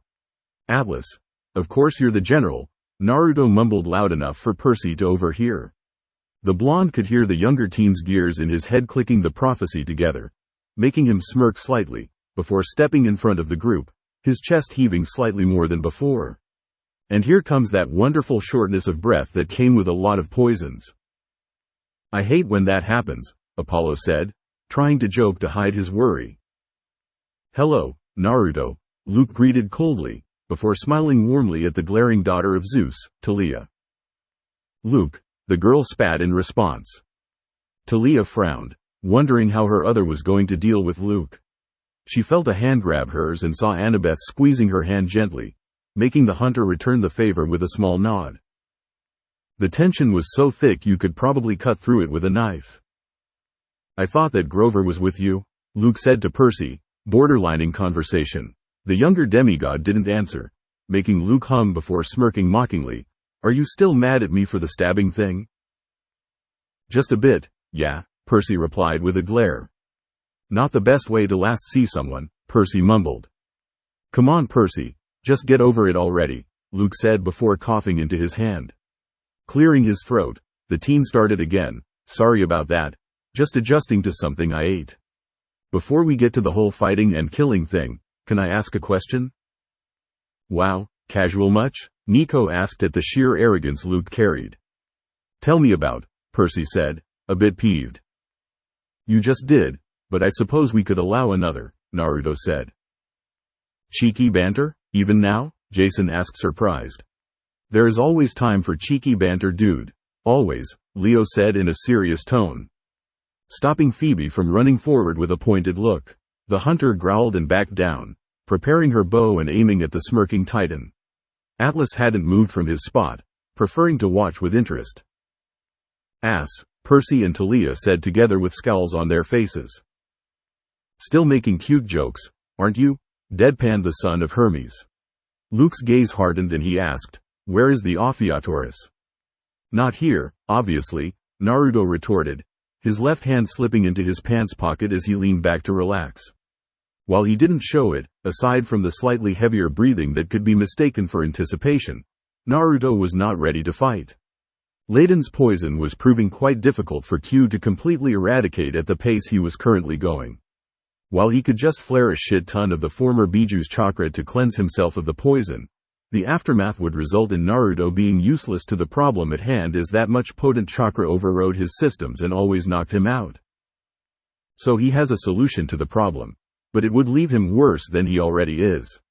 "Not good," Annabeth said while nibbling on her bottom lip, somewhat hyped for the fighting to start. Luke's jaw clenched and his nostrils flared in anger before he calmed himself down and then looked at Talia. "That's fine. We could always just summon him." "No you can't, Tilda," Percy sang out with a grin. He gestured to a small pool behind him while still looking at Talia. "Just ask him to come to you, Talia, and we'll let you all, even Artemis, live." "I thought your kids are good at lying," Apollo whispered to Hermes, who just gave him a "not cool" look. The sun god raised his hands in surrender. "Bullshit," Naruto screamed in his head while switching his gaze to the titan. He wasn't fooled. He knew just how smart Atlas was, and to be a general one had to be. This guy wasn't all muscle like some modern cartoons or comics made him out to be. He was a force to be reckoned with, and when the time came, he would go for the titan. Cut the head off the snake and the rest shall die with it. Even in his condition he would go for the worst area of the fight. Artemis frowned while she stopped reading. She turned to her twin and added, "It does seem like something you would do." Apollo shrugged. "True that if something like this happened." "Why would I have to call him?" Talia asked in confusion. Luke snorted. "As much as we both don't like it, you're the daughter of Zeus. It would have to show up at your call." Zeus frowned at the truth in the boy's statement. Zoe and Naruto shared a look before Naruto looked back at Atlas, who saw this and his smirk fell into a thinking frown. Naruto knew that the Titan was trying to figure out the why to what they already knew. Bessie wasn't going to come if Talia called it. The Ophiuchus was far too loyal to Percy for the rescue to be called by anyone else. "A boy and his sea cow," Talia said dramatically with a sigh before she burst into snickers. "Oh, be quiet," Percy pouted at her snickering face. "Then after it does, we could kill it and be granted the power to destroy the Olympians." Luke exclaimed with a grin. "Think about it, Talia, you could finally get payback for being turned into a tree for 7 years. Talia frowned and shook her head, banishing those painfully thoughts from her head. Talia did think about it, and admittedly that much power sounded very tempting. Then a new thought occurred to her and she hesitantly asked, Did you know I was that tree when you poisoned it?" Talia grit her teeth. He did know. He had to have known. Luke's grin slowly fell before he shook his head. That's not the point. Just call the Ophiatorus and we'll be able to set everything right. You knew I was still alive when you poisoned me. You son of a bitch. Talia roared, charging at him with her spear. Luke barely had enough time to parry it with his sword. Hermes pursed his lips at that comment of Luke's mother, but let it go since Talia had every right to be angry. Talia clenched her fists, watching the scene. The proverbial gun was shot and Atlas stood, grabbing the javelin leaning against his seat while the three archers unleashed their arrows at him. With a simple swing of his spear, the arrows were broken. Naruto's shoulders slumped at the action. "Aw man. That was my last thunder arrow," he complained before leaning back to avoid the wide swipe the Titan made with his weapon. Putting his empty right hand behind his head, Naruto flipped backwards to land next to Percy, folding his bow away and gripping his right wrist. "And so it begins," Ares said with an excited grin. "Roar for me, Kyuubi no Kitsune," Naruto exclaimed, causing his shield and sword to appear, although the markings had turned from a shimmering gold to a ruby red. Unsheathing the blade, Percy noticed that the sword had changed as well. It was longer, if only just by an inch, and had become more akin to a fang than a sword as it left the sheath. Naruto glanced at him with a grin. "Wicked." Leo grinned at the design. "How does it change?" Annabeth asked with wonder. "Perhaps it is conditional from the beast in the bracelet," her mother suggested. "Gotta love contingency plans," he said jovially before looking ahead. "Duck." Percy did so, rising back up to just barely use Riptide to deflect the blade of Atlas' spear. Naruto ran forward, bringing his sword down before swinging upwards. Atlas caught the blade in his bare hand, yanking it from the team before tossing it aside. As it bounced off the wall, the sword clattered and Naruto felt the blood fade from his skin as Atlas brought his spear back. "A swordsman he is not," Ares grunted. "Well, Atlas does have stone-like skin, and is really good at fighting," Apollo spoke in defense of his kid. "Besides, Naruto's far more of a bow guy." "As I'm told they say today, batters up," Atlas announced with a savage grin before swinging his spear in a backhanded slash. Naruto was hit with the flat side of the spear and sent soaring to land next to Artemis. "Shit," Apollo cursed with a wince. Artemis frowned at the sight. "Nephew," the goddess grunted out. Naruto groaned and slowly pushed himself back to his knees. He narrowed his eyes as Phoebe's arrows were deflected before she was impaled in the stomach. "No," Talia gasped as Artemis paused in shock, before steeling herself to continue. Clenching his fist, Naruto got back up and ran forward, jumping up and catching the hunter as she was thrown off the spear. Her momentum caused him to fall to the ground on his back. "Ah, what do you eat?" he lightly joked, getting a weak snort from the hunter. "Definitely a son of Apollo," Artemis said, but her voice was full of worry for her hunter.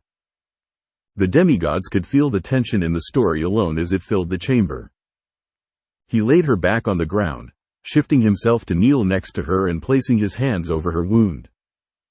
Don't worry about me," Phoebe protested. "Help them. I promised that no one was going to die." Naruto returned with a furious determination in his eyes as he shifted Q's chakra into his hands. "And I don't ever break promises. That is my ninja way." "Cute, but everyone dies in war, kid. You can't stop it," Ares said in a cynical tone. "Kid, if you do this," Naruto's praying cut off Q's warning. "Apollo, glorious lord of the sun. Help me heal what's been done. Apollo, master of medicine and health. Help me without prayers during this battle and I will give you my recently earned wealth." A golden glow surrounded Naruto's already red hands and he pressed them against Phoebe's stomach. The girl cried out in pain as the potent chakra pressed against her wound, manipulating her blood and organs without poisoning her as it would have without Apollo's blessing. "So he can use the demonic healing coupled with Apollo's blessing for others," Athena said intrigued. "Seems like it," the father agreed. "Wonder what the wealth was." "At least Phoebe will be okay for now," Artemis said with a light sigh, but it was still up in the air until the battle was done. Naruto clenched his jaw as he heard Percy's sword clang against Atlas' spear, trying to heal Phoebe quickly without screwing anything up. By the time he had finished, Phoebe had passed out and Percy was running towards him, with the general hot on his heels. Naruto managed to move Phoebe out of the younger teen's way but was backhanded by Atlas when he tried to slow the pursuing Titan down. Winces were heard in the camber at the image on the screen. Naruto was thrown back into the cavern wall and sank to the ground with a groan. Atlas swung his spear, barely managing to lightly slice across Percy's back and causing him to stumble. This allowed Atlas to put less distance between himself and the demigod. Poseidon gripped his throne tightly, his face set in stone, but he was clearly worried about his son. Naruto shook his head, groaning as he once again pushed himself to his feet, looking at Percy and Atlas. Percy looked like he was having problems lifting his sword while Atlas brought his spear up. Thanks to a certain asshole, Percy spat while turning to the side at Ares, giving a glare. The god just shrugged at him without care. Poseidon looked ready to slap a bitch though. A bitch of war, that is. Eyes widening, Naruto acted before his brain could catch up with his plan. The other battle in the cave came to a halt when the two combatants heard a familiar word shouted out. Heir. Percy closed his eyes when he realized Ares' curse wasn't going to lift anytime soon and accepted his fate. He heard the sound of something akin to leather and/or flesh being sliced through and winced. After a few tense seconds, Percy opened his eyes and felt his jaw plummet to the ground. Standing in front of him with his back to the Titan, Naruto stood with that damned annoying yet friendly grin on his face. He was wearing the Nemean lion's jacket and his shield fell to the ground. Eyes widened at the scene. No, Apollo said at seeing the gory picture. Some of the demigods looked away, saddened at the sight. Talia looked sad at the screen for her other. Even with someone great by her side, she still lost him. Maybe love really wasn't meant for her after all. Do me a favor, Jackson. Don't die, he said as he coughed up purple-colored blood before falling to the side, revealing the large gash he received in the ruined state of the seemingly impenetrable jacket. Percy's eyes widened. All for him, damn it, why was it always for him? He grit his teeth in anger and clenched his fists, hissing out, fuck. Atlas smirked, slinging the amethyst blood on his spear aside before kicking the blonde's body further down the cavern, once again landing near Artemis. The goddess released a small cry of anger at seeing the teen's corpse land near her, partially due to the fact that he looked a lot like Apollo in his natural form, and partially because he was one of the first males she cared for in over a millennia. Apollo looked down solemnly as Artemis took a breath and continued on, the shaking picture playing in her mind. There was no doubt that it was something that would haunt her other for a while. I think I'll count that as the first casualty of war, Atlas chortled as he spun his spear around. Time for the second. But he promised, Talia muttered to herself. He promised. Her other, she quickly added to her thoughts. Percy's mind was racing, trying to figure out why Naruto just gave his life to save him. You're just like how he used to be, Apollo's voice echoed in his head. You do understand the lesson I cherish the most. Those who break the rules are trash, but those who abandon their precious people are worse than trash. Naruto said. Naruto wasn't. He wasn't always as he is now, Grover chimed in. He's got experience at cheering kids up and making them see him as an older brother, commented Apollo once more. You and I both know Naruto's looking out for ya, Percy heard himself say. I swear on the sticks that by the time the sun centers in the sky Auntie will be back home and our quest will be over without a single death. And I never break my word, for that is my ninja way. Naruto's determined voice proclaimed. Waste of a flashback, Ares mumbled, getting a few dirty looks that he ignored. The pool of water next to Talia and Luke suddenly shot up and raced over to slam into Atlas' back, forcing him to fly face first into the wall. There's that trigger, Nico whistled out. Splatting Atlas into a wall, nice one, Leo chuckled. Percy had a look of angry determination on his face, for while he didn't get along with Naruto and the blonde picked on him, they did bond. Naruto was the big brother he never had, one that picked on him and picked him up when he fell, the brother he wished for when he was younger.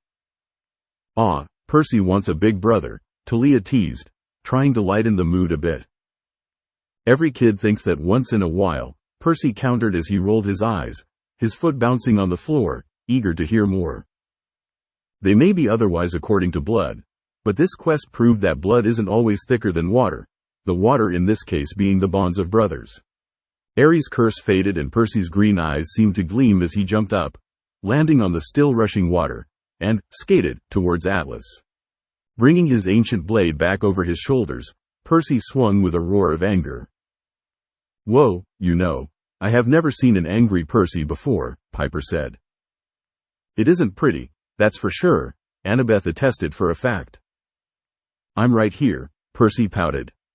"I know," was the cheeky reply from his girlfriend. His first strike managed to cut deeply into the back of the Titan's massive left shoulder, making Atlas release a shout of pain and fury.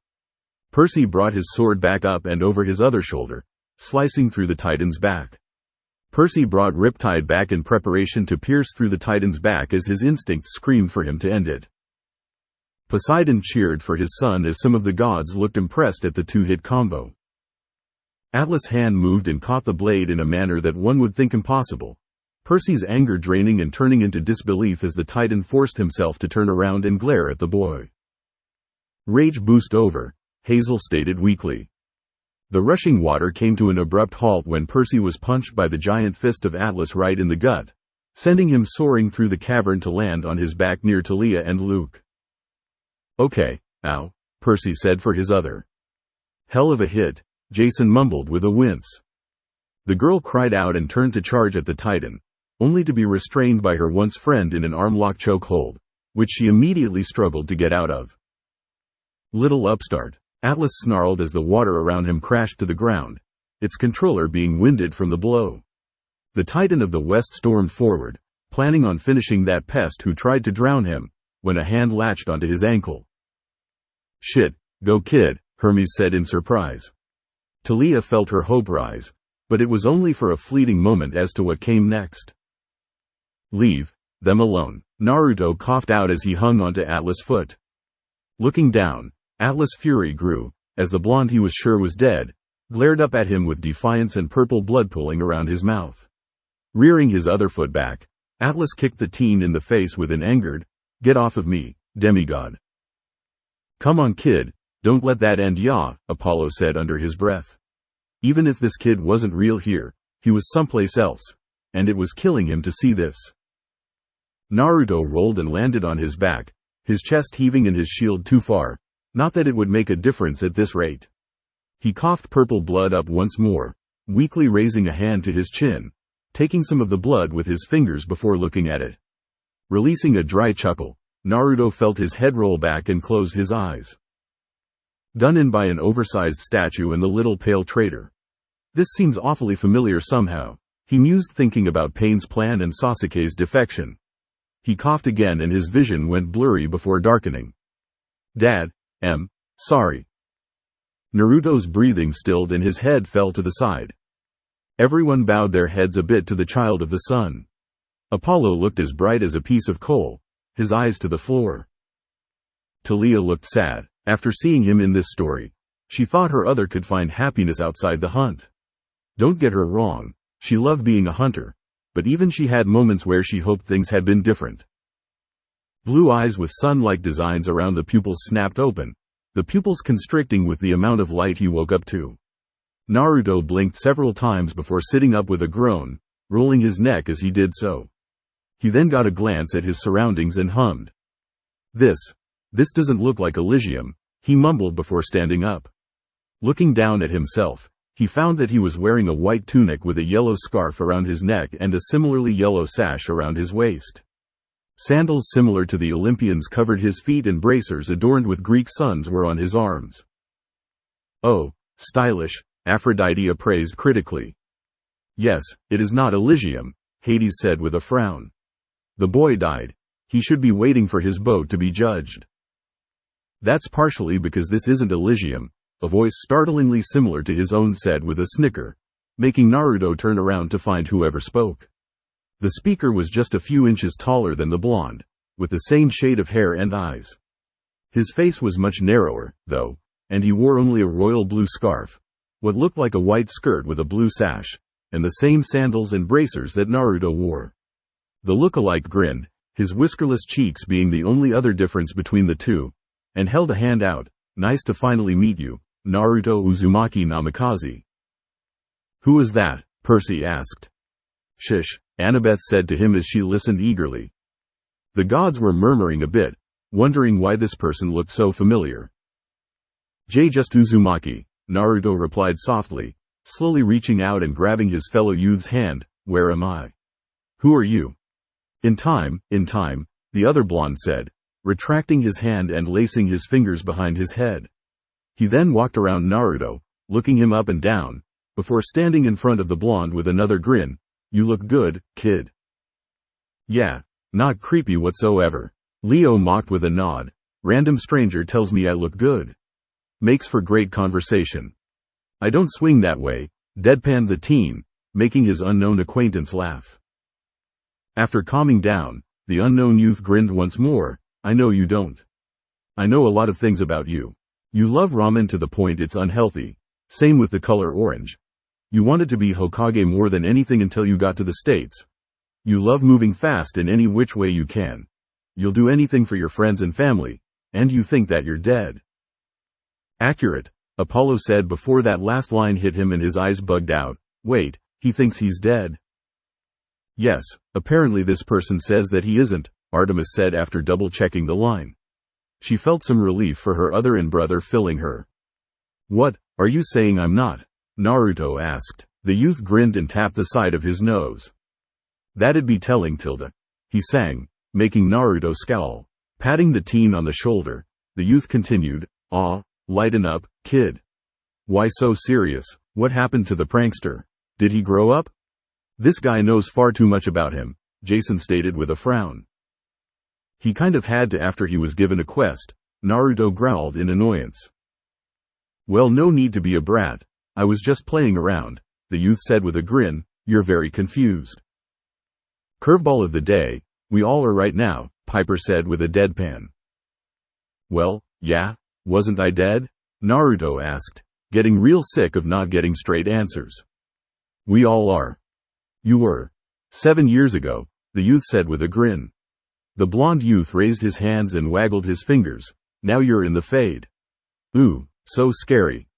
The Fade? Nico asked, and turned to his father. What's that?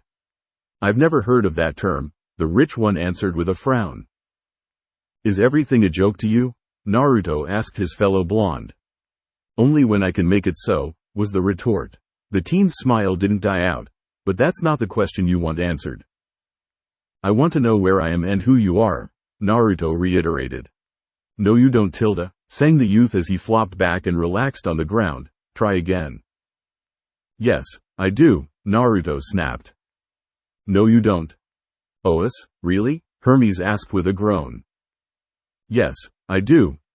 Yeah, they are going to do it, Percy sighed out in disbelief. Nope. Yes. Nah. Yes. Neen. German? Nico asked with an arched brow. Yes. Ye know. Gods above, will you tell me where I am and who you are just so I can get back and save my friends? Naruto exploded. There's that limit, Hades chuckled out. The teen looked at him for a moment before his smile widened and his similar sun-filled eyes gleamed. Well, why didn't you just say so? The teen asked before kipping up from the ground. His left arm went across his stomach and his right crossed over his back in a bow. Name's Helios. Son of Hyperion, brother to Selene. And welcome to the deepest part of your soul, the Fade. Silence filled the chamber at the proclamation. No wonder he looked so familiar, Apollo cried out as he slammed a fist into his open palm. I truly had forgotten what he looked like, Artemis added. She silently wondered where the fated god's sister was. Little bastard, Ares grunted. Hephaestus smiled at his buddy while his wife sighed dreamily at seeing the hunky boy of the sun. The other gods were talking among themselves about this revelation while the demigods were gaping that a fated god was talking to the not-so-dead protagonist. Naruto gaped at the youth, his mouth trying and failing to make coherent words. After a moment of this, he managed to get the right word out. What? Yep, congratulations, Naruto. You're the lucky member of the I am a reincarnated god club, Helios said with a laugh. For the second time again, the chamber came to silence. Is that possible? Percy whispered to Annabeth, but she was too catatonically in shock that she couldn't answer. Apollo looked down at his crotch and patted himself while whispering in praise. Good job, guys. The remaining gods were just gaping, not knowing what to say along with their shocked children. At least we understand the son's heir in the title, Athena said after a moment, still in surprise at something she never thought possible. Lord Hades has gotten some twisted ideas on the fields of punishment, Naruto mumbled. Even I couldn't think up that, Hades admitted. He was then pinched and looked at Helios like he had two heads. What was that supposed to do? Did you feel it? The former god asked with a small grin. Naruto opened his mouth and then paused. He didn't feel it. If this was a punishment, as soon as he realized that fact he would have been placed in a much more painful environment. True that, Nico nodded. And since that didn't happen, that meant. Holy shit. Such language, Hestia frowned. I love that phrase, Helios said with a laugh. It's so wrong, yet so right at the same time. It must really annoy Hestia, though. Kind of prudish, that one. Hestia squawked at that. Helios, even dead, was still such a little troublemaker. How dare he? Why, you really are Helios, right? This isn't some joke? Naruto asked cautiously. The former god nodded proudly and Naruto just stared at him before he spoke again. Holy shit. Helios snickered and grinned at the teen. I think we've gotten the point that this is worthy of, holy shit, Naruto.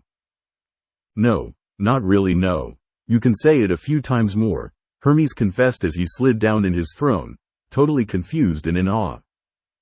So why me? Naruto asked after he got his thoughts together. Helios arched a brow and Naruto elaborated. Why am I the one you reincarnated into? Well, you're my kid, you're awesome, my genes are amazing, and this just happened. Head canon. Apollo cheered and stood up, doing a little dance in glee. Behave yourself, Artemis scolded, but was still out of it at the sheer surprise this brought out. No way, this is too awesome not to get the victory dance. Well, for one, I didn't really have a choice of reincarnation until about 500 years ago, Helios said, scratching his cheek sheepishly. Wasn't until Lady Order decided that the only way to stop chaos was to fight with chaos on her side. And it wasn't like I could choose who I reincarnated into. The god's breath hitched at the mention of order and chaos. The first age, Annabeth whispered in awe. Goo, was Naruto's intelligent reply. Nice sound effect of confusion, Helios complimented. The fated god clarified. But what I mean is that this whole Titan v Gods is actually a chess-like game between chaos and order, the true rulers of the universe. Zeus shifted in his throne, a large frown on his face. A game? Mouthed Poseidon in distaste. Hades seemed to simmer at this detail. With how Percy Jackson has been doing, though, Order decided she needed another ace in the hole and brought you out of the hidden lands to activate her contingency plan. Percy Jackson, an ace for the embodiment of order itself? I'm lost, Talia admitted, hands in the air. With you in play, the whole seven-hero prophecy gets cancelled out. What? Piper exclaimed. Jason and Leo looked shocked and Hazel was sputtering in surprise. Percy and Annabeth looked at each other in concern. But what happens to us if there is no prophecy of seven? The daughter of love asked in fear, turning to Jason, who was still wrapping his head around the fact.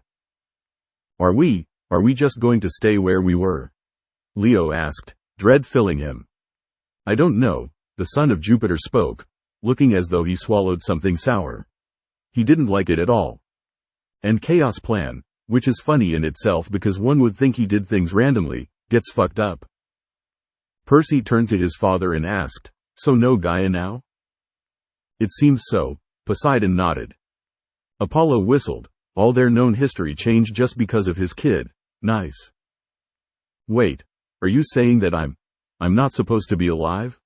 Naruto asked with wide eyes. Oh, no, you're supposed to be alive. You just never were supposed to return to the Olympian Wars until after the Fourth Shinobi War, Helios answered. Fourth Shinobi War? Naruto asked, paling rapidly. Oh Helios, you spoiler jackass you, Apollo cracked up. He missed his old buddy. But now he was back in his kid, best dimension ever. Yeah, can't tell you much because it's supposedly going on right now, but I can say it's going to mix with this war and the results aren't going to be pretty. Helios groaned before grinning. But let's get back to what's important.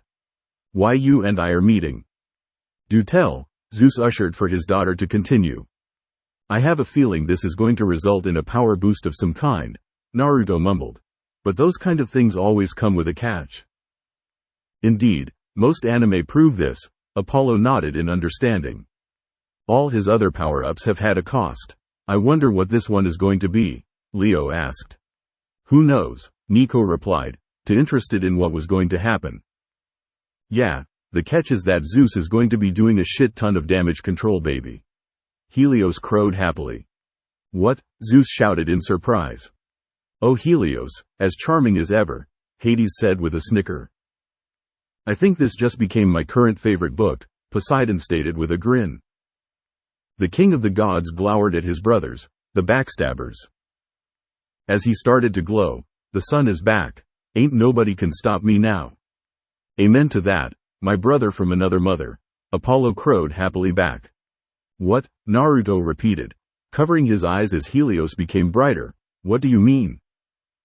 If you need a boost just give me a holler, Helios called out. As the light became blinding, Helios raised his arms and cried, now, let's light it up. Why did I feel like that had just become the most epic line in the history of ever, just now? Hermes asked. Because it just did, Apollo grinned impishly. I am so using that. Thanks Helios, even while gone you rock. Artemis groaned. She had a feeling that this was not going to end well. In the few milliseconds that Naruto had been gone, Luke was holding a thrashing Talia around, having gotten her in a new hold that would discourage her from trying to shock him. Talia growled for letting her guard down with clenched fists. And Atlas was stomping towards the slowly rising Percy. Phoebe was almost back from unconsciousness and Zoe was using her bow to get back to her feet. Atlas was but a few strides away from Percy when he felt the first pulse and stopped.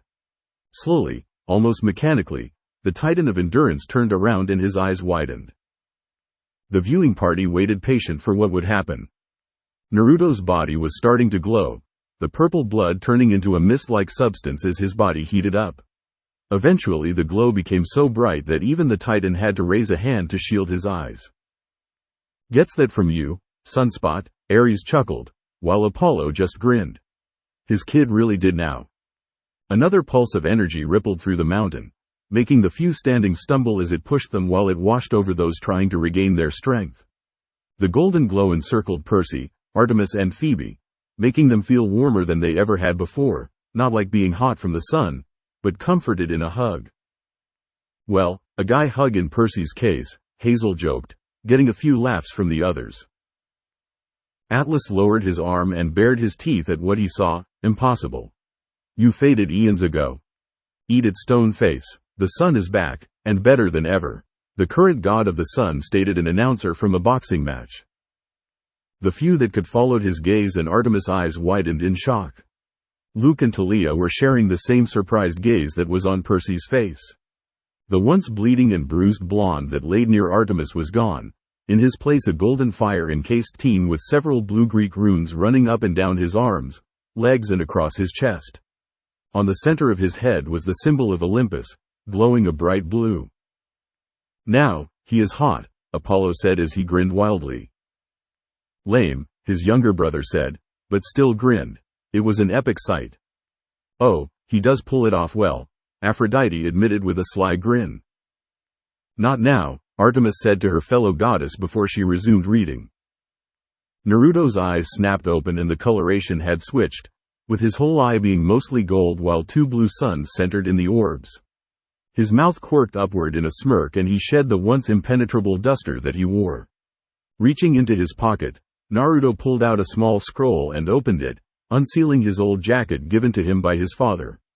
Donning it and tossing the scroll away, the room became an impressive amount of degrees warmer, and the flames turned from red to blue while the runes shifted from his skin to the jacket. Scratch that, Now he is the hottest thing since hot. And he got it all from his Mxmexy daddy. The god of the arts cackled in glee. Let's try this again, Atlas, Naruto started. His voice echoed by that of Helios as he put his right fist into his left open hand. First time you fought Helios, you got your ass handed to you. Which rocked, Ares attested as he recalled the fight. You fought me, and I got my ass kicked. But you were also poisoned, Talia defended quickly, but blushed at how fast she did so. Some snickered around her. She groaned. She was getting far into this. It's time for round 3. Winner takes all. Ding, ding, Percy crowed with glee. This was going to be a whole new ballgame. Artie quickly read the next chapter. Apollo urged eagerly, the others in the room nodding along with him. Frank panted as he crossed the state line of Delaware no longer than an hour ago as the night set in. Inigo was a persistent little bastard. The Roman gave him that much. Frank had mostly done guerrilla tactics on the army of gerbils chasing him all the across Maryland. But now? There he is, a squeak-voiced shouted. Frank turned around and smirked at them, even waving at them as he pulled a line, and boxes upon boxes crushed his tiny foes.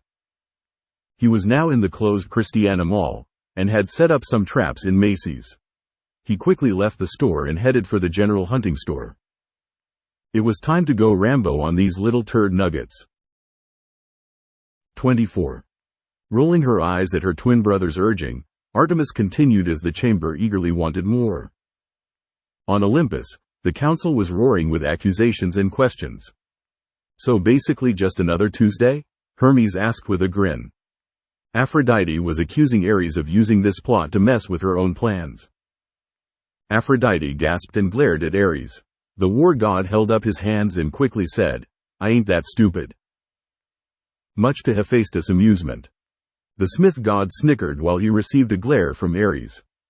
Hermes' snakes George and Martha were arguing loudly to the point that Naruto's seal was useless, giving the poor messenger a headache since it was right in his ear. So he did make something for me. Oh bless his heart. Now, how to travel dimensions? Hermes asked himself in thought. Poseidon and Athena had somehow spiraled back into their argument over Athens once again. Said gods looked at each other, immediately looking away from one another with a huff. Hera and Hestia were wondering aloud if this meant Selene or Eos was waiting to be found. It would certainly be interesting to see them once more, better than Helios. Hestia pouted slightly, as Hera nodded while giving a small and amused chuckle at the childish statement of her older sister. Apollo was proudly crowing to a bored Dionysus that it was because of his awesome genetics that his old friend had returned in the form of his son. Dionysus groaned. He could feel Apollo's rambling from here. So basically all my crowing a few minutes ago, Apollo said with a smirk. Apollo, be silent. Zeus boomed at his son, getting annoyed with the constant interruptions. Okay, fine, the sun god said with a pout and crossed his arms childishly. And Demeter was interrogating Hades to the best of her abilities, while the eldest of the big three just ignored her. Demeter ruffled up a bit at that. Hades chuckled at her misfortune like a certain balding, donut-loving Simpsons character. Zeus was pinching the bridge of his nose as his head throbbed in pain. Zeus nodded to his other, understanding completely. Ever since that first wave of familiar power, every immortal stopped what they were doing and returned to Olympus. Poseidon, who was taking care of the Ophiuchus and the satyr Grover Underwood, left his kingdom to return upon feeling the fallen god, though now his old rivalry had kicked in once the arguments broke out. And even the stoic Hades, who was in the midst of helping Persephone in restraining Kushina from leaving the underworld to help her son, returned, but not before ordering Cerberus to sit on the woman so he could do so. It took Cerberus to sit on the woman to stop her. May order favor you, Apollo, in whatever argument you decide to go against her in, Hades said whilst bowing his head, no doubt thinking of how he would die. Thanks, Apollo said dryly. Finally, Zeus' temper and headache was at its limit and he stood, bellowing out, enough. The Olympian council silenced and Zeus took a deep breath before sitting down. Looking over at his son, the king of Olympus asked, did you know about this? What, that my son is awesome? Well duh, he had to get it somewhere, Apollo replied with a smirk. Damn right other me. A bolt of lightning shot over his head and he yelped, quickly answering, no. I didn't know he was connected to Helios. Geez, nearly taking my head off. Why you got to hate the player, Pops? Hate the game, Apollo said. No sooner did the words leave his mouth did he yelp with a duck to dodge a lightning bolt. HMPH, Zeus said, blowing on his master bolt to lose the smoke. Zeus' attention went to Hades, who shook his head in the negative. The god of the sky growled in annoyance, pissed off that this sort of thing went past him without his knowing.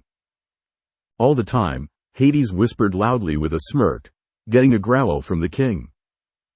Had he known the boy was a reincarnation, he would have avoided this chaotic council meeting. Putting a hand on his head as Athena started to explain her hypothesis concerning the reason behind this reincarnation, Zeus absently wondered what had caused the boy to release such an impressive amount of power. And if he's saying it's impressive, that's saying something, Poseidon said with a smirk. Zeus refused to rise to the jibe. Talia growled as she struggled in Luke's grip.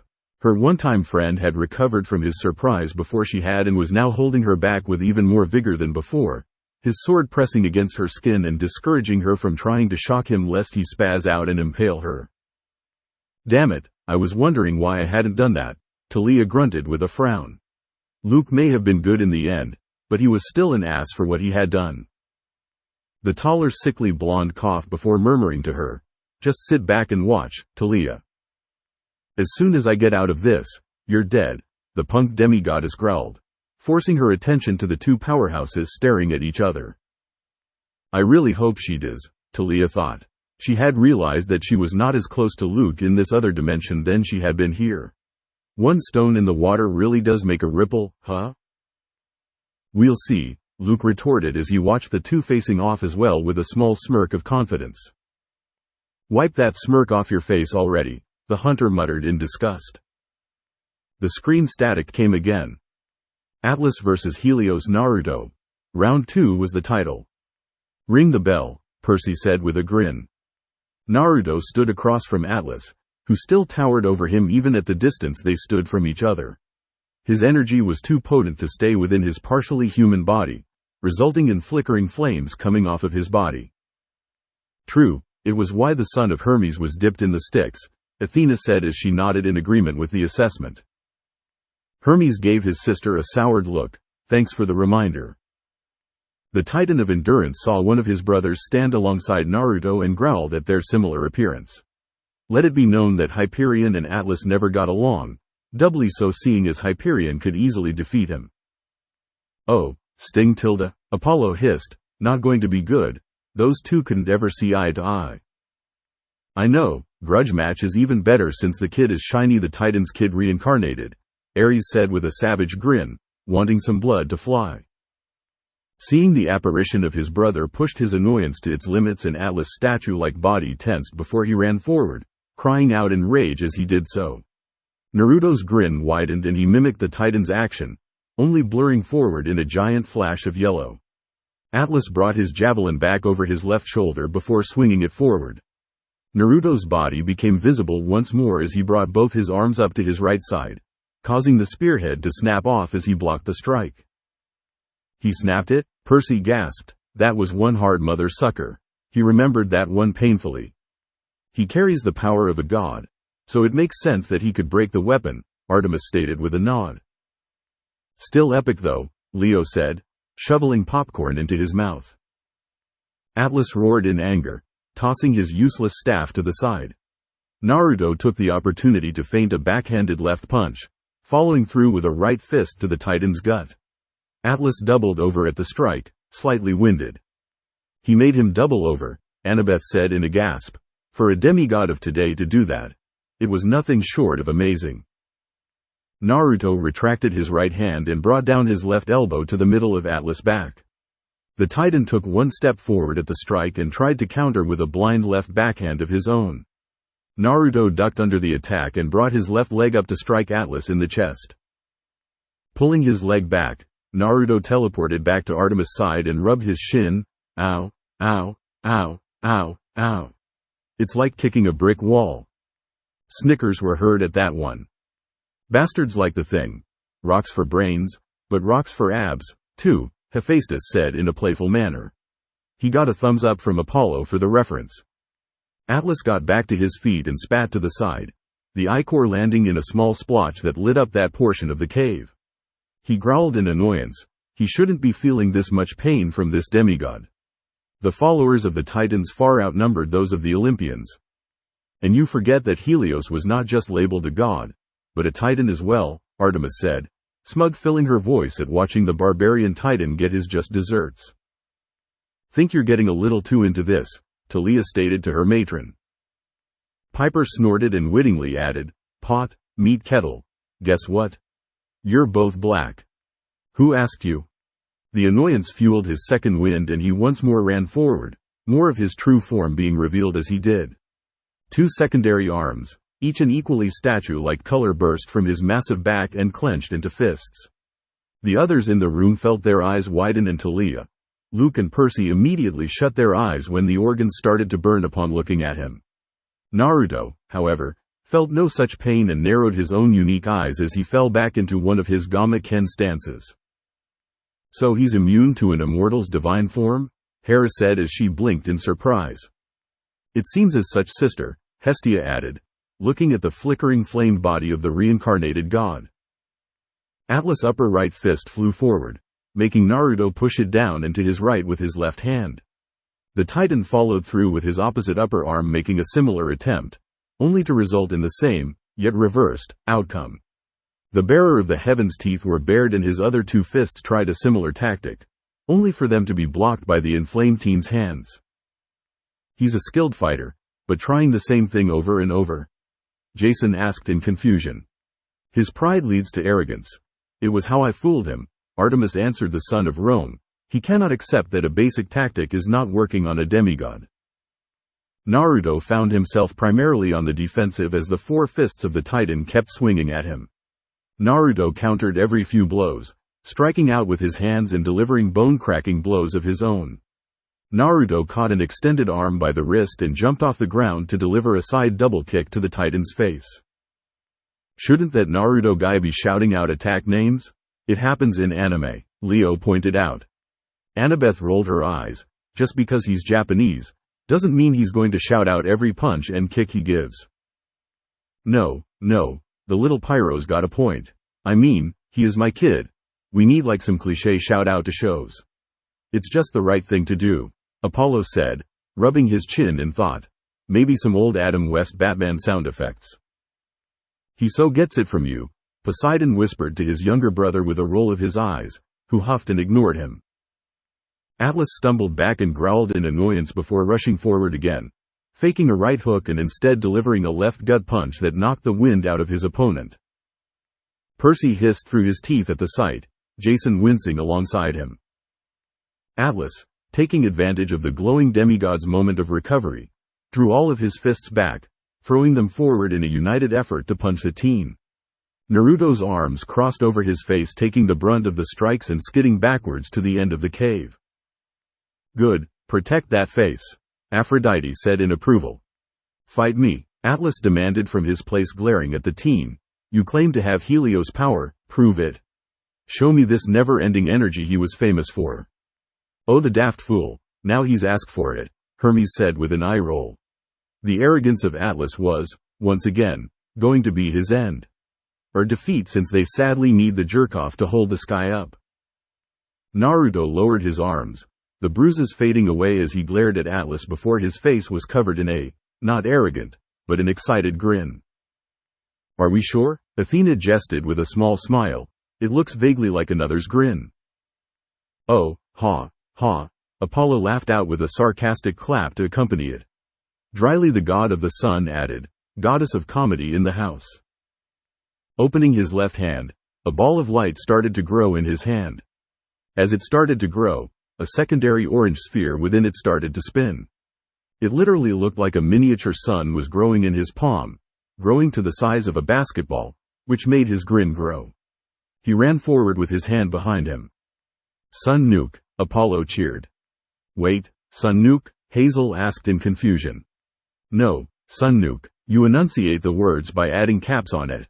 Anyway, just wait and see, the sun god said in giddy. All right, here I come, Naruto's tandem voice said along with that of Helios. Feel the burn. Taiyoten. Odama Rasengan. Solar release. Big ball Rasengan. By the time he had reached Atlas, the ball had quadrupled in size, becoming a literal miniature sun. Atlas roared in defiance, his hands reaching out and grabbing the orb as it was held towards him. You cannot stop the sun. Apollo, by order, control yourself, his sister shouted. No way, too epic. The Titan and the demigod struggled over the technique, Naruto going as far to put his other hand on the miniature sun and push it towards Atlas. Atlas growled as he struggled against the energy, his hands burning as he held it away from him. Gotta give Atlas some credit, he just doesn't want to stay down, Percy commented. Naruto wasn't having any of it. His royal blue markings started to shine brightly and he released another cry that was followed by a pulse of energy. Outside of the mountain of despair, the actual body of the sun, not Apollo's chariot that directed the sunlight, pierced through the storm clouds with, shining down on the normally hidden mountain and enlightening the nearby city with its rays. Wait, he amped up with the sun itself? Leo said in surprise. Well, he is the reincarnation of the first sun god, it makes sense, Piper said, still trying to wrap her head around a god reborn as a demigod. Atlas grunted as Naruto started to take some steps forward, successfully pushing the Titan back. He pushed him, Hades mumbled in surprise. Even they would have trouble with Atlas, yet a rare breed demigod with god powers was truly fending him off. His other really hit the jackpot on this one. This is impossible, Atlas roared out, digging his feet into the ground.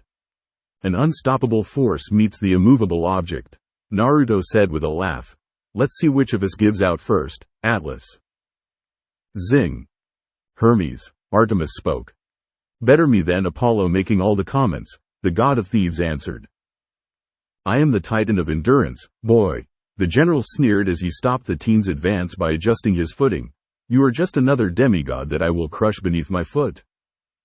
Technically not really a demigod anymore, what is he even called now? Hazel asked, turning to her Greek father. No idea, was Hades' blunt reply accompanied with a shrug. Well, it needs a name, Aphrodite hummed. Maybe my other will come up with one, Athena stated confidently. Apollo rolled his eyes and sarcastically said, yeah, sure, it should be her. Not, oh, I don't know, the father of the awesome kid and or the replacement god of the sun. Wrong, refuted the teen immediately as he saw something behind Atlas. I'm a demigod with something that someone as paranoid as you will never have. Godlike powers at your fingertips? Ares asked with a raised brow. Zoe got up from where she had been resting moments before, racing forward with her bow out. She pulled the weapon over her shoulder before swinging it into the back of Atlas' thigh, giving him a Charlie horse to rival all Charlie horses. Poseidon winced. Oh yeah, that was a Charlie horse all right. He should know. He invented it. Artemis smiled and quietly praised her friend. Excellent job, Zoe. Aphrodite pursed her lips and frowned. Gah, she's still around. Atlas cried out and buckled from the strike, allowing Naruto to overpower him and shove the attack into the Titan's chest. I've got people I trust to watch my back, Naruto announced before the attack and his hand expanded, encasing Atlas' body and blinding all of the occupants of the room save for the one who had used it. Epic one-liner, Nico said in a deep voice jokingly. Percy lowered his arm once the brightness had faded away, staring at the immobile form of the general as he lay on the ground. Now how to wedge him back in there? Demeter wondered aloud. Yes, he's knocked out for now. How to get him in there? Heir agreed with a furrowed brow. His once glorious armor was nothing but scrap metal and there was a nasty spiraling burn on his chest. Ichor pulled around him, making Percy let out a sigh of relief. Someone take a screenshot. I want to hang it on my wall, Ares chuckled out. Please, we're hanging this out in the hall, Hermes interjected with a smirk. Only to spin around as Talia released a cry of pain. The three able-bodied warriors looked on as Luke stabbed Talia with his sword, the blade nearly a fourth of the way in her side, a tear trailing down his cheek as he did so. Talia, Annabeth, and Percy's eyes widened. They didn't think Luke would go so far as to do that. Jason was clenching his hands into fists, blue static dancing around him, a large frown on his face. He smiled sadly and said, "Sorry, Talia, but it's for the best if you stay out of my way for now." Castellan, Naruto roared out, blurring forward at the son of Hermes in one large stream of gold. "Oh, if he didn't have that curse, your boy would be dead then and there, Herm," Ares chuckled. "Trying to kill a hero's girl, always a way to die fast." Hermes scowled at his older brother, but focused on the story. The betraying demigod glared at him, removing his blade and shoving Talia to the side. Naruto became visible once more, his golden form spearing Luke in the stomach and taking them both through the giant hole in the mountainside over the edge. Percy ran to the edge, peering down to see Luke and Naruto hit the ground with enough force to make a small cloud of dust shoot up. "Go for the left pit." "Shut up, Ares," Hermes shouted loudly. "Enough," Zeus commanded to his sons. They turned away from one another and focused on the story. "Jackson, wake Phoebe, we may be able to save her," Zoe barked as she knelt next to the coughing Talia. Percy looked to the struggling Artemis and back at Zoe in confusion. The lieutenant saw his glance and explained, "Lady Artemis is strong enough to hold on for a few seconds more, and she would never forgive us if a maiden died while we could have stopped it." "Aw, Zoe, you do care," Talia laughed, or at least tried to as her other was bleeding out. That was horseshit and Percy knew it. Hestia gave a stern sideways glare to Percy, who looked straight ahead at the story, preferring not to face the annoyance of the first and last Olympian. As much as either girl didn't want to admit it, they had developed some sort of bond during this quest, just as Naruto and he did. "And if the way Naruto picked on you, leading you to bond, then even me and Zoe can bond, I guess," Talia smirked to her cousin. He looked once more to Artemis, who looked back at him and nodded, before running over to Phoebe. As he passed the downed form of Atlas, a hand shot out and wrapped around his ankle. Falling to his face, Percy grunted before rolling onto his back and paling at the sight of a slowly rising Atlas. Ichor poured out of the corners of his mouth, which was set in a scowl, and one of his eyes was swelling shut. "Too good to be true, huh?" Percy grumbled and prepared a wince. This was going to hurt his other, bad. "Helios," the Titan roared in anger, "where do you think you're going?" "One-track mind," Demeter sniffed in distaste. Percy couldn't form any words in time, not that it would have helped, before he was whipped to the side of the cavern. He did manage to spin around so that his back was what hit the wall, but that did nothing to lessen the pain he felt on the impact. There's that wince Percy was preparing. Falling forward to land on his stomach with a grunt, Percy looked up and groaned in both pain and concern as the Titan general slowly rose to his feet, his upper left arm looking dislocated at the shoulder while the upper right had been burnt away to the elbow. "Nice damage though," Hephaestus praised with a nod. "Got to love fire." "Helios," Atlas bellowed out, stumbling around in a circle for the one-time ally, forever now enemy, "face me. Winner takes all, remember?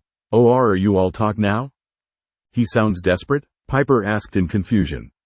"Dear, it's his silly pride. He just got wrecked by a demigod. And for a prideful titan like Atlas, it is his biggest disgrace in his mind at the moment," her mother explained with a smile before looking back to the screen. She wondered if other Talia would be willing to share for a day. She started to curl a piece of her hair with her finger and sighed. Hopefully her other would also wonder that. Actually, it was almost guaranteed that she would. Whiskers, Talia pleaded from her place on the ground while Zoe pressed her hand against the wound. "Where?" "Be quiet, Grace," Zoe snapped as she tried to slow the bleeding and then glared at her father. "Bedside manner is not Zoe's thing," Talia deadpanned, to which Artemis nodded in agreement. "Helios," Atlas raged as he stumbled towards where Artemis knelt. "Face me or I'll kill the little goddess you desire." Artemis bristled at that. "Desire? I think it's more of protective family thing. I mean, I know he's a babe magnet, but there are boundaries you do not cross," Apollo said with pursed lips. Zeus and the two younger sisters of the original six shuffled their feet a bit. There was a golden flash of light and Naruto once more stood in the cave, his arms and fists covered in a little bit of blood from pounding in the face of his one-time friend. Percy smirked a bit. Good for Luke. He needed a good smack around. His markings and eyes had turned from blue into blood red and his golden aura was taking on an orange hue.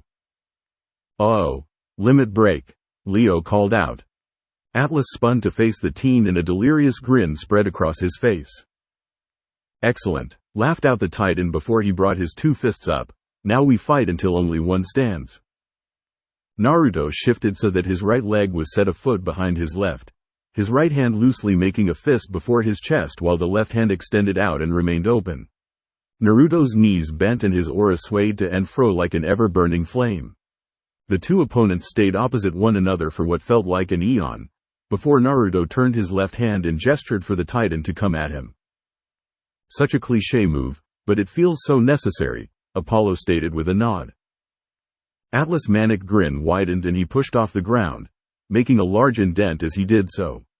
Naruto's red sun-like irises shone brightly before he also shot forward, a trail of orange flames behind him.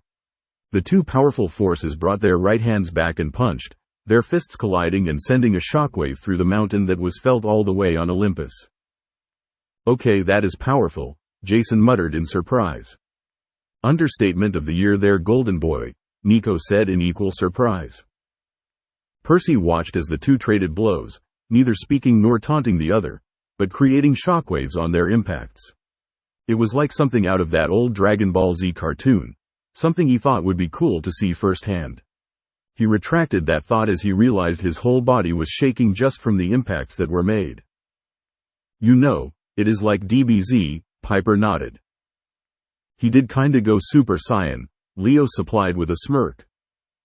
"So that should mean he has more stages?" Percy said jokingly. "We can never know with this dude, wethead," Talia added as she smirked.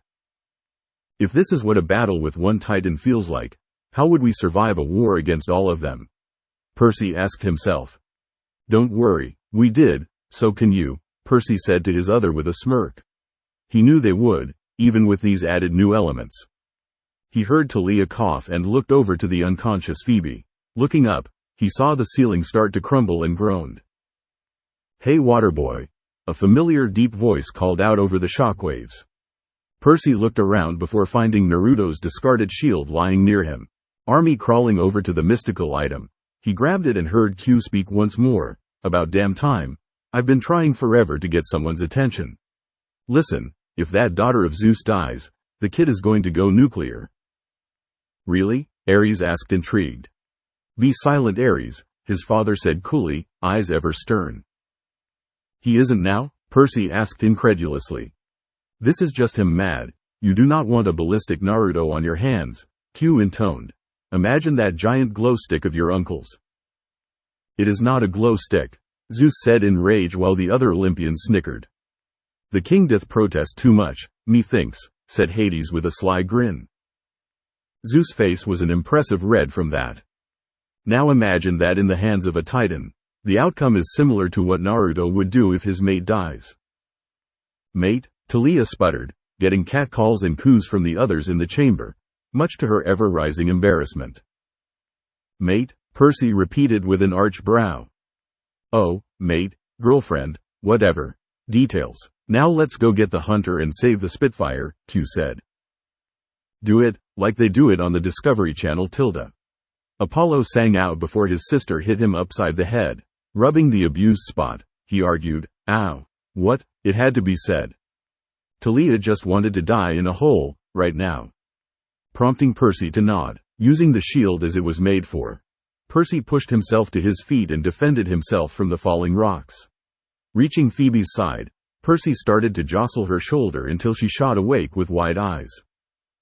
"Lady Artemis," she exclaimed, before turning to glare at Percy. "Get your hands off me, Jackson, I have to save." "Argue later," Percy interrupted her as he grabbed her arm and helped her up. He dragged her over to Talia and pointed at the wound. "Save her." "Yeah, Phoebe, move it," Talia urged. "It sucked watching yourself kind of die from blood loss." "What happened? What in the name of Rhea?" Phoebe cried out as another shockwave caused her to stumble. She turned to see Naruto catching one of Atlas' fists and countering with an elbow to the face while Artemis struggled with the sky on her shoulders. I would be vastly confused too, if I just woke up to see what was happening. Annabeth nodded in sympathy for the hunter. Zoe grabbed her fellow hunter and pulled her down. I shall explain later, the lieutenant said before pointing at Talia. How do we stop the bleeding? Annoyed at being kept in the dark while shockwaves continued and that their lady was still in danger, Phoebe nonetheless examined the wound before searching her cloak for her emergency supplies. She groaned in annoyance when she couldn't find anything, before looking at Zoe. If I had my supplies I would be able to stop it, but I don't have my pack. I must have dropped it when the general. Then what do we do?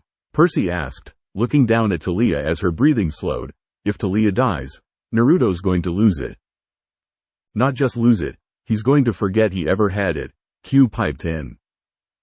Ares opened his mouth, but another stern glare from his father made him click his jaw shut.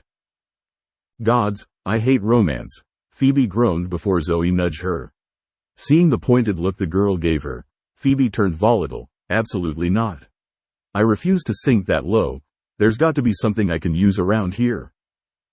We don't have the time, Phoebe, Zoe exclaimed. Just do it. For the girl.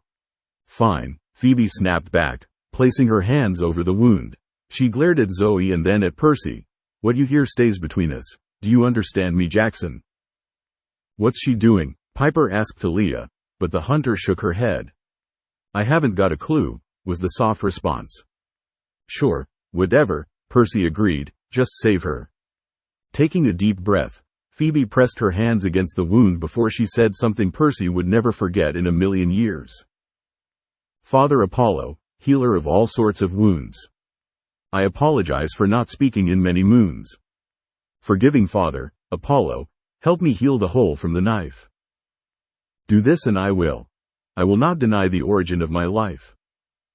Wait, she's your kid? Talia said in surprise as she looked at the twin gods. Artemis gave a small smile and Apollo gave a sad one. Yep, the sun god said simply, not willing to go further into it. Phoebe's hands shone brightly, brighter than Naruto's ever had, before Talia's impaled side slowly seared shut. As the wound became shallower, the healing sped up. By the time the wound was closed, the glow in Phoebe's hands had died down and her moonlight tan had become a sun-kissed one. Much better, Apollo stated with a nod, but his sister gave him a look. What? I'm just saying it makes her look better. Do not talk about the way my hunters look, was the sharp reply, warning. Okay, no, we are not doing this. Argument over, the god of music said in a stern tone as his sister nodded. Percy looked at Phoebe, then to the still fighting Naruto who just took a punch to the face that had to hurt, and back to the girl before he spoke. Your dad is? I said not to speak of it. Phoebe snarled before recomposing herself and looking down at her tanner than average skin. I hold no love for Apollo as a father. As my latest brother, he has just slightly a little respect. Ouch, Hermes winced. He gave a knowing look to his brother, who nodded in kind for the sympathy. Talia groaned and Phoebe looked thankful for the excuse to change the subject. She's waking up, but she'll be too sore to fight. Where's Castellan? About 500 feet below sea level I would say, Q chimed in with a dark snicker. Hermes winced again, Apollo giving him a sort of apologetic look, but not really putting his full effort in it. What could he say? Luke was a dick. What in the name of Zeus did I miss? Phoebe asked her lieutenant. Before her question could be answered, a final shockwave caused the ceiling to give way and separate the 14s from the two immortals and the glowing demigod. And now they missed the epic fight, Leo snickered. Well, good thing I can see it from here, Percy joked back with a smile. Phoebe and Zoe ran to the wall that separated them and pounded their fists against it. Damn, Zoe exclaimed, punching the wall. Now what do we do? Have some faith, Q idly commented as the sword flew back to the sheath from where it lay. The spirit of the shield panted as said shield reverted to its bracelet form. Damn, that's exhausting. Thank the gods I didn't try that while the kid was using me. He'd probably be dead by now. Cool magic trick, Hazel said with a nod. The two fighting beings traded blow after blow, neither giving the other an opportunity to take a small breather. While stuck in a head clinch, Naruto had driven his elbow sharply into the Titan's gut. After Atlas released him, Naruto grabbed the Titan's head and jumped up, driving his knee into the Titan's nose and shattering it. The gods cheered loudly at the fight, and laughed at the shattered nose of the Titan. Atlas stumbled for a moment, but quickly recovered and drove his massive right fist into Naruto's stomach, making the team double over and allowing him to grab hold of the Golden Fighter's shoulder and leg, lifting him up before dropping him down onto a knee, breaking a few ribs. Everyone winced at that one. Naruto had needed a second to come back from that, catching Atlas' foot when the Titan tried to kick him in the already broken ribs. Pulling Atlas off his feet, Naruto gained a few seconds to breathe easy before he began a long combo filled with a brawler's favorite attack, mean punches. Ares whooped uncontrollably at that, rounding his fist in the air like a frat boy. To top it off, Naruto brought his left fist back and delivered a nasty left hook that dislocated the Titan's jaw. Atlas stumbled into the cavern's wall with a muffled cry as he coughed up ichor, before a sickening crack filled the area. Atlas snapped a grin on Naruto before rushing him with his fists back and ready to strike. Naruto managed to block a few, but another left punch to his gut should really work on watching that left side, Naruto absently thought had knocked him off guard. It's always the left, Percy stated grimly, getting some snickers. Naruto's head snapped up as Atlas delivered a powerful right uppercut, causing him to stumble back into the wall that separated him from the others. His orange and red glow had faded back to the normal golden and blue glow he started with as his rage bled away to determination. He made a nervous glance to Artemis before spitting to the side a mixture of blood and ichor. By his estimation, he now had 4 broken ribs, 3 fractured ribs, a cracked jaw, a sprained wrist, a mild concussion and a partridge in a pear tree. "Oh, look at the pretty little birdie," Leo said while his head spun jokingly. "No, wait, that was the concussion." "No duh," Hazel deadpanned. "Give up, Helios," the delirious Titan demanded, his breathing just as, if not worse, bad as Naruto's. He definitely had a concussion, if not a cracked skull, courtesy of Naruto's thankfully thicker skull, a broken nose, several broken ribs, a bruised solar plexus, a dislocated jaw that was forcibly put back in place mid-fight, and then there were his upper arms. Naruto had at some point managed to completely rip the left arm off while the right was still burnt away to the elbow. "Kid fucks shit up," Ares said with an impressive nod with respect. Atlas paid no heed to Naruto's evaluation of their current injuries, merely spitting more ichor to the side as his one good eye focused on the glowing teen, before he continued, "As it is, only one of us will remain standing. But if that's the case, who will take Artemis' place? And there's the clincher," Poseidon grunted with a frown.